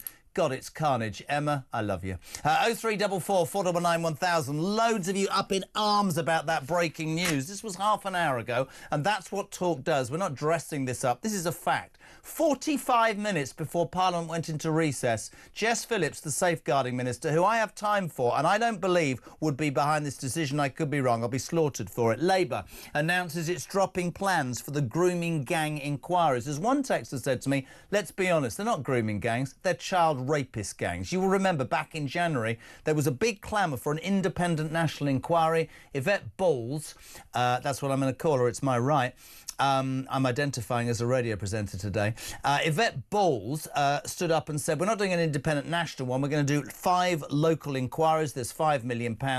Jess Phillips, 45 minutes before Parliament, it dissolves itself today. 3 weeks, they're off, they're jetting off on holiday, right? Forget the victims, the kids that were raped, we're not having that now, we'll just back local work on it. It's an absolute sham. It is another kick in the bits by this government. I cannot believe that they think they're going to get away with it. What is going on what is it going to take to get Starmer out, says Hayley? Surely this is the final nail in this coffin. Kevin says, yet again, this government has proven it's not on the side of British people, announcing this just 45 minutes before they jet off on their Easter holidays. Susan says, cancelling the rape gang investigations. This government cannot and will not stoop any lower. They are the lowest of the low. Pond life has more bloody integrity. Let's go to Brighton. That's always brave. John, you're on Talk Drive. Good evening. What are your thoughts? Oh, Jeremy, where do I start? Disgraceful, man. I mean, come on. It's just pure and utter cowardice, in my book, by these bunch of morons who are now going to jet off on holiday and enjoy their champagne-swilling get-togethers with their cronies and crokites, right? While these poor blighters suffered through no fault of their own and never will be of any fault of their own due to insignificant morons like the police investigation that went into this rubbish, right? These rapists are having the time of their lives, probably in prison, okay? And there's these poor people. I agree. Who's, well, they probably are. You see, look, the whole thing is, because of the way the world is going, and certainly this country, there's a way that almost every time we talk about something. Listen to this from Joanna in Salisbury. 2 words, Jez, cover up. Yeah, I don't disagree. Now, I'm going to say something that might be contentious. We'll know with Rotherham, because the police admitted it, that it took 8 years. I am not saying that all child groom gangs are a certain type of person. But in Rotherham, it is a known fact, Maggie Oliver, Robbie Moore will back me up on this, these were British Pakistani men. And the police at that moment said, we were concerned about stirring up racial tension, so we were... No, I'm just telling you, you know what I think? So we're steady, you know, we're going to do it really slowly so as not to disrespect people. In all of that, and this, what it does is, yet again it says, if you're a victim, but in this instance, a child, for Christ's sake, a child, you are not as important as, I don't know, upsetting a certain section of people who might vote for us or offending the left or the minority. It is absolute. Listen, there aren't many things that send me through the roof, actually, genuinely, but I'm a father of 6. And somebody asked me the other day on that show that I did, what would be your legacy? Christ, I've got no legacy, but my only legacy would be he was a good father and tried to do his best by his kids. Probably messed it up. I cannot for the life of me imagine that those Labour MPs have even a bleeding conscience tonight. This... Not having a national inquiry was bad enough. This is an absolute disgrace, and I'm with you 1,000,000%. This will reverberate on them. You watch. This will be like the pensioners thing. This will not go away and it shouldn't go away. It's an absolute disgrace. Jeremy, can I say something else as well? What other thing has got my goat today? A person came over. Was it a woman? Came over from ISIS to get medical attention for her daughter. No. This is a story yesterday, and this came about because of the story of Lucy Connolly, the mother who was jailed for 31 months for her post about the... Now, let me give you the facts so you know. She was jailed. None of us condone what she said. Ridiculous and stupid, but I wouldn't have thrown her in jail. I would have educated her, made her do community service with that part of the community. I think what she said was abhorrent. However, on the same day that it was announced that she must serve that, despite having a sick husband or child, I think, a lady who left the United Kingdom to go to Syria to join ISIS and left her husband behind with her child, has got a left-wing human rights lawyer, who you and I are paying for, to convince a judge that she can come back because, you ready for this, she needs medical attention and the kid's sick. It's a joke, man, because it's two-tier. That's what we're at every single day. I had to fill you in with facts. Yeah, that's fine. But the thing is, you look at the other side of that, you've got a woman who rang a few weeks ago saying she was not entitled to benefits, called Samantha. Now, that broke my flipping heart. Being disabled and having, what I've got, I'm entitled to benefits. And all I'm going to say here is give my number, if you've still got it, give Samantha a ring, give her my number, and she needs love, and if I can give her that love, then I will. You're a good man. There are many good people in this country. You would think there weren't, but there are. Let's go to Epsom, 0344 499 1000. Chris, before you talk about migration, can you give me your response quickly? Because I want calls about this. What do you think about Labour abandoning their 5 local grooming gang inquiries 45 minutes before Parliament goes into recess? I'm identifying as an angry bee who's spitting nails. And the B stands for something which I can't say at this time of day. Good man. I didn't believe that the Labour Party could stoop lower. This is beyond comprehension. There's a lady texted you in 2 words, and that's what it is. It's a cover-up, because they were all Labour councils. The Labour councillors were involved, the police were involved, they pussyfooted about. It's been covered up for 30 years. We're talking about possibly 500,000 girls. It's just good. And people tuning in might go, you're all getting very... Yeah, we are getting angry because most of us are fathers, or we have a niece, or... I just... to me, that's why I... No, and I'm really disappointed in Jess Phillips. I read enough online about how she cares about women's rights. Fair play to her. She's done some fantastic work on stalking. I'll give you that. I don't believe for 1 minute that the safeguarding minister Jess Phillips has made this decision. This has come from above. This is Starmer and Yvette Balls. And for those victims of child rape gangs, because that's what they are, it's a disgrace. You wanted to talk about migration as well, Chris? Yeah, I did, yeah. But there are child rape gangs, and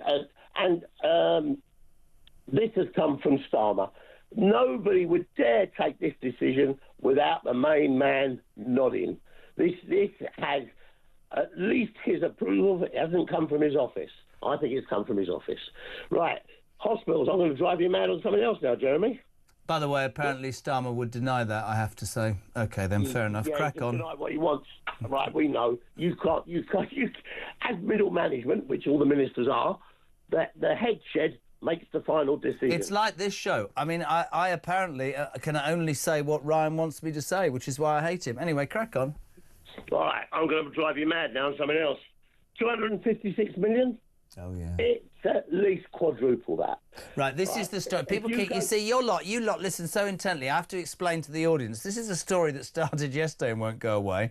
I'm speaking to the people, not you, Chris. Be quiet a minute. So you know, guys, don't you, that the big debate about the NHS, should it get more than 200 billion? Should it, heckers like? And we're all sat here on talk going, hold on a minute. What about 83 million on interpreters? What about all this money that gets squandered, this exorbitant waste? Yesterday it transpired that £256.4 million has been written off by this government.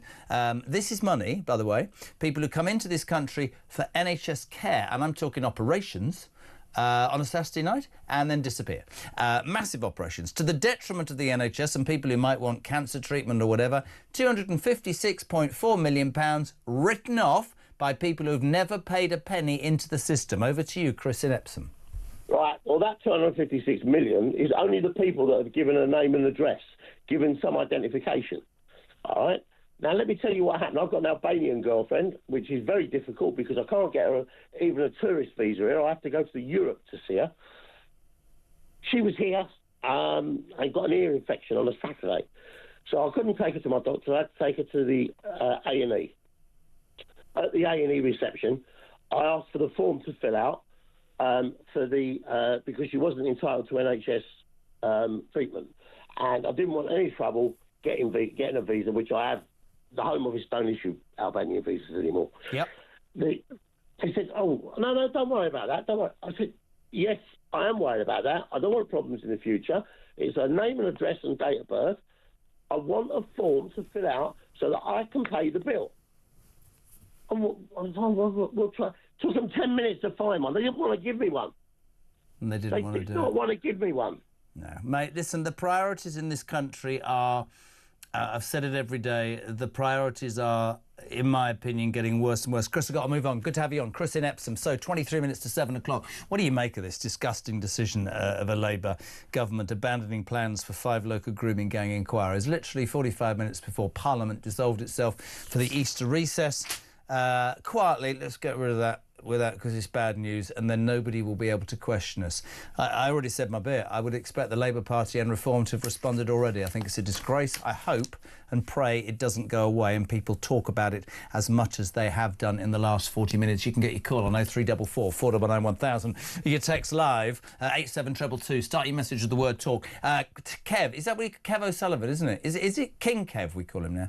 King Kev is here at 7, it says on my sheet. Back in 3, I'm off for a wee.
Across the UK, on DAB+, on your smart speaker, on your smart TV, and on your side.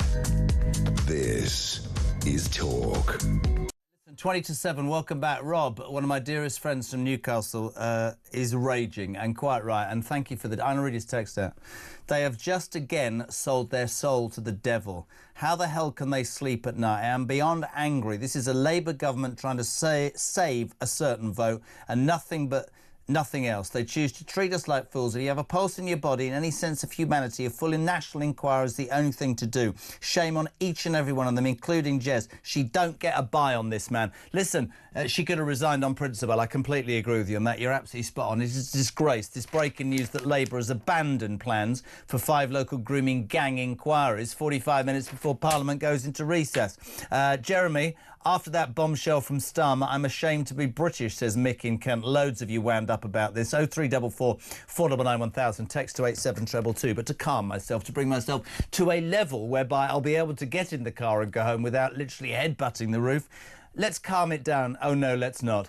A very good afternoon to a beautifully talented and wonderful broadcaster, Kinsey Schofield, live in LA. Hello.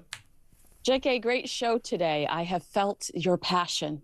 Have you? Goodness me, I don't quite... That is going to make Jimmy Kimmel's show again, isn't it? You've never... You've felt my passion. How was my passion? Did you feel enthralled by it? I was enthralled, but you are very passionate about the grooming gangs, and I appreciate that. I love to see you fired up about. But I'm a topics that- dad. It's like those people, Crazy. Kins, who say to me, you know, I get that transgender debate. I'm not disrespecting anybody, but I've got a teenage daughter, and I don't want my daughter in a changing room with a man with a penis in a skirt. Sorry, that's my opinion. I'm the same. If a child is raped, okay, it is bleh, beyond me. Anyway, let's have a moan. Yes. Oh, ladies and gentlemen, it is Tuesday, the 8th of April, and today is a very, very special day, isn't it, Kinsey? Do you want to tell everybody why? Well, I mean, in double trouble. We're getting hit with both Prince Harry and Meghan Markle news, but Meghan Markle's podcast has been released. 2 out of 5 stars across the board. And can I just say, Jeremy Kyle, Buckingham Palace and Kensington Palace do not get enough credit for making these 2 nauseatingly boring, tedious, and entitled individuals appear to be worthy of our attention. If the last 5 years have taught us anything, it's that these 2 are one-trick ponies, disparaging the British royal family. Otherwise, they have absolutely nothing of value to share. I'm going to play the opening of her podcast. She admits that she was overwhelmed by her new career, and we've had medical issues, we've had the morning fruit run, all of it complete crap. This is Meghan Markle's new podcast opening, ladies and gentlemen. A month ago, I was absolutely consumed with packaging. Boxes. That's all I could think about. And I would sit there doing the unboxing in my head. Is there tissue paper? What about the packing peanuts? But they're biodegradable. And where does the sticker go? And hold on, and what size the box is going to be? And no, that's not going to fit all the SKUs. Oh my gosh. And then someone says, but you don't want to brand the outside of the box because of porch pirates. Had never heard that before. What's a porch pirate? Oh, God, I try so hard. Absolutely consumed with her boxes. Kinsey. Yeah, that was a very Marie Antoinette moment. Let them eat cake when she claimed she didn't know what a porch pirate was. It's package theft, Meghan. Every day I assume my Amazon package will not be waiting for me on my doorstep. It's called living in crime-consumed Los Angeles, California. But, I mean, I just feel like Meghan spends the majority of her time blowing her own trumpet. She invented pretzel bags. She invented pretzel bags. She invented packaging. And, you know, when Harry's not complaining about his gilded life, he's trying to establish himself as a thought leader on online bullying while ignoring his fan base's sinister digital behavior. So, again, I applaud Kensington Palace and Buckingham Palace for the miracle that was making these 2, you know, likable. It's interesting. She apparently, not that we've listened, Ryan tried to this morning and got about 3 minutes into it and decided to go to the gym and headbutt the wall. Meghan Markle opens up about her scary life or death health battle and shares childhood pics as the first podcast episode drops. I did something similar last week on Life Stories, but it was just all true. Did I read something the weekend that this woman and Harry are at loggerheads about whether to use the kids or not? I could be wrong. Is that right? Well, that's a story that's been circulating for quite some time. Prince Harry would rather not have any ounce of them on social media. And we are seeing Meghan utilizing the children, whether it's their hand or the back of their head, to promote and elevate her brand. Whether, you know, she was on Drew Barrymore's show and said, oh, Archie and Lily cooked these cookies for the studio audience. Get out. No, they didn't. I mean, Jesus, the only reason, let me tell you this from having spent 3 years filming in America. I remember doing my first show in America and saying to the producer, oh my God, they're really enthusiastic. And he went, yes, they've got a Nando's voucher. That's why they're sat there for 6 hours. They don't even know who the hell you are. After which I realised the way American television works. She's nauseating. I mean, I don't, people say to me, why'd you talk about it? Because it's just one of those things. You think about what we've talked about, you think about what's happened to those kids in this country, child rape gangs, and you think about this odious...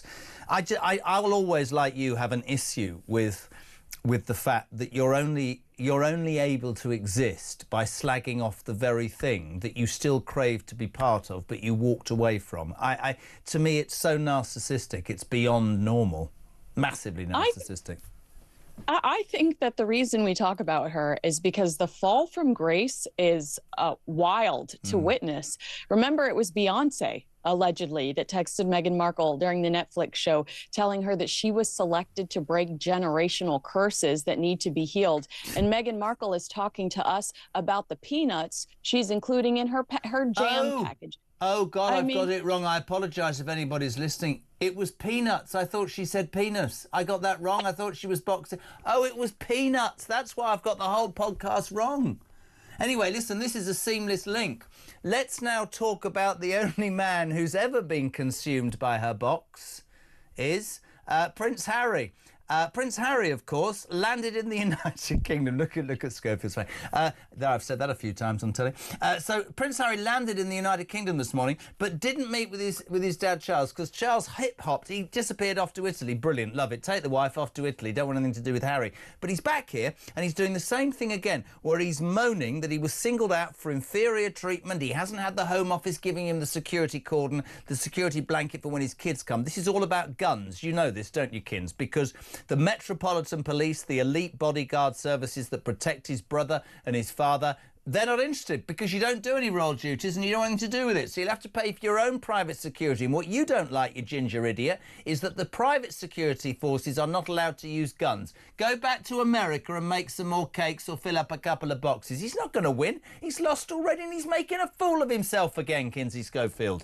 And wasting your money and wasting his own money. This is another instance of these two, in my opinion, pathological liars trying to rewrite history and play the victim card.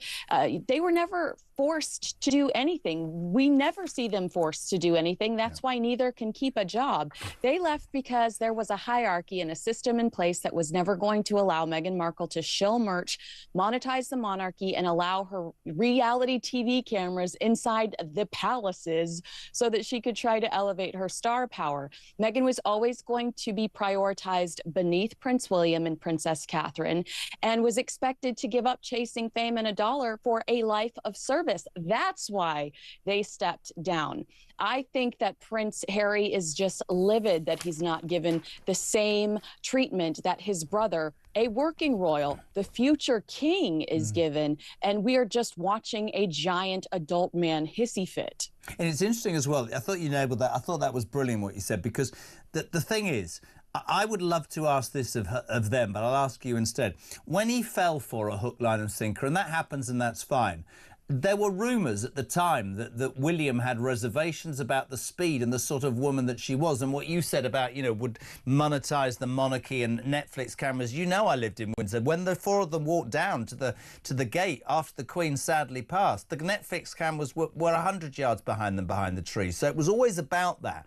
I wonder whether he regrets it, though, Harry. Do you think that coming to England and fighting this is part of him still trying to... I don't understand it. He's picked her. She's turned out to be everything all of, the doom merchants, you and I and other people. We were right about her. He's now sort of stuck, isn't he? Do you think, just very quickly, do you think he is wising up to it? Or do you think he believes the same as her? Or do you think he's been ground into the earth by her? I just don't know. I think he's been grounded to the earth by her. He will never leave her. I believe she will leave him at some point. He's no longer useful to her. She has everything she could possibly want. She's a host, a podcast host. She has her own lifestyle line and website. Meghan is living the dream, and Prince Harry is following her around, being her Instagram influencer, personal photographer. And I've never seen such a sad decline than these two. Honestly, it's so true. Listen, it's so great to talk to you. As ever, brilliant. Are you coming over soon? I will. I'll come see you soon. I'm coming to LA soon, so we'll know. Thank you very much indeed, my darling. Lots of love. Take care. Kinsey Schofield, live and exclusive on Talk Drive, 9 minutes to 7. Don't forget Kev O'Sullivan, the brilliant Kev. King Kev is here at 7, ladies and gentlemen.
stabbed not just multiple times. One of them, I think, was stabbed 86 times, the other 92 times, and the third one a similar number.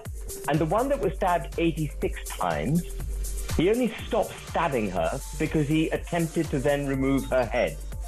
This was Axel Rudacabana, and the protests to which we're referring and where Lucy Connolly made her comments were in respect of those killings.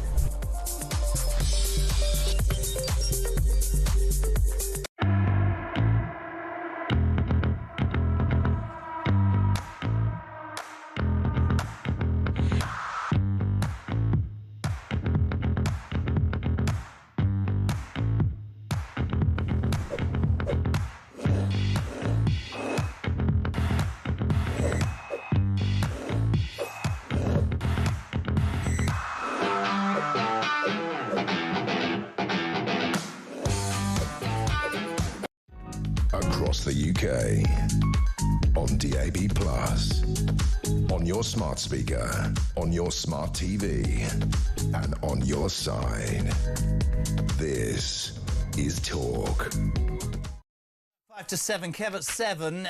Petri Hoskin, she's a ditch. You see what dish? Even see what ditch there? She's a ditch. That's not great, is it? Petri Hoskin, she's a ditch. What are you talking about? She's a dish. He's here at 10. But the main man, the reason that we've all got a job, I don't care about the detractors. Get mad. The man that runs the man that is this station, Mike Graham, is back with Morning Glory. He's got his entire family in the United Kingdom. It's day 7. I can't believe he even makes breakfast. And you better bring Emma to Plank of the Week tomorrow, then I'll be very happy. Debbie Dodson, I hope that's right.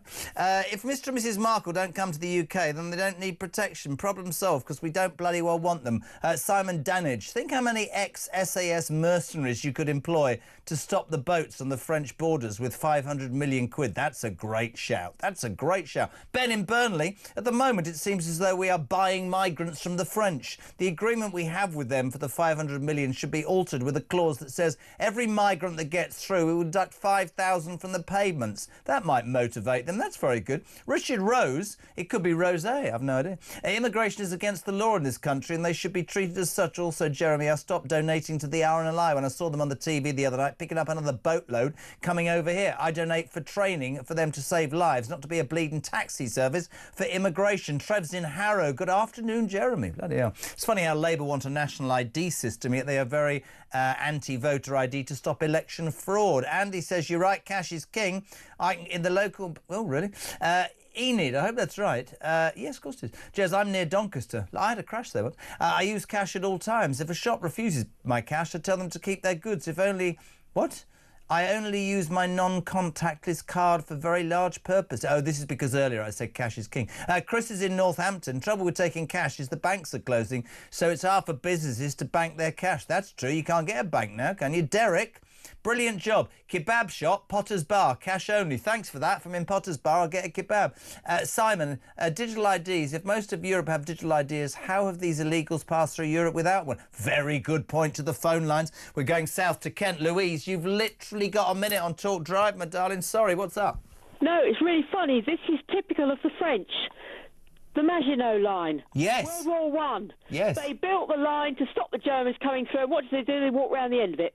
The reason she's telling you this is because today, in return for 500 million quid, there's a sort of 3-acre place outside Calais. It's flat, it's a field. The French have put up 2 concrete poles with pillars with a barrier that's up all day. You can actually walk around the left, round the right, climb over the top. Well, it's not even closed, or dig yourself underneath. That is them stopping migrants coming to the United Kingdom. And as Lee Anderson, the Reform MP, said last night, they only closed the barrier, which isn't manned, by the way, at night. So basically, free entry to the UK from dawn to dusk. But you make a very, very salient point. Thank you to Louise in Kent. Let's go to Kevin O'S. Hello, dear. Hello, Jeremy. I'm How raging. Are you? I'm raging. What are you raging about today? You're always raging about something. What, the Labour plan? 45 minutes before Parliament goes into recess, Jess Phillips stands up the safeguard and says, we're dropping plans for the grooming gangs inquiries. Let's get this right. Child rapist gang inquiries.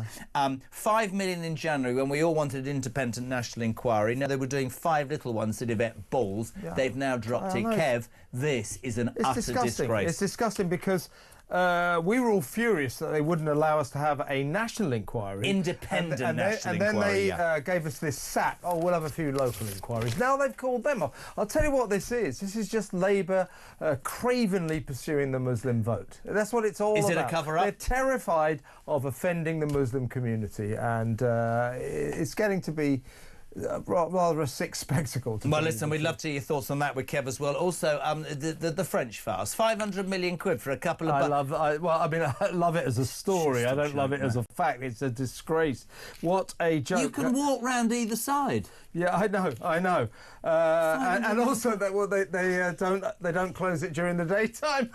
But there's nobody there, so it's two concrete pillars with a barrier that's up. Nobody manning it. You can approach it and go, I'll just walk around the left, climb over there. Ridiculous. Yeah, so Lee Anderson said, anyone can come to Britain then from dawn to dusk. Yes, Lee, that basically is the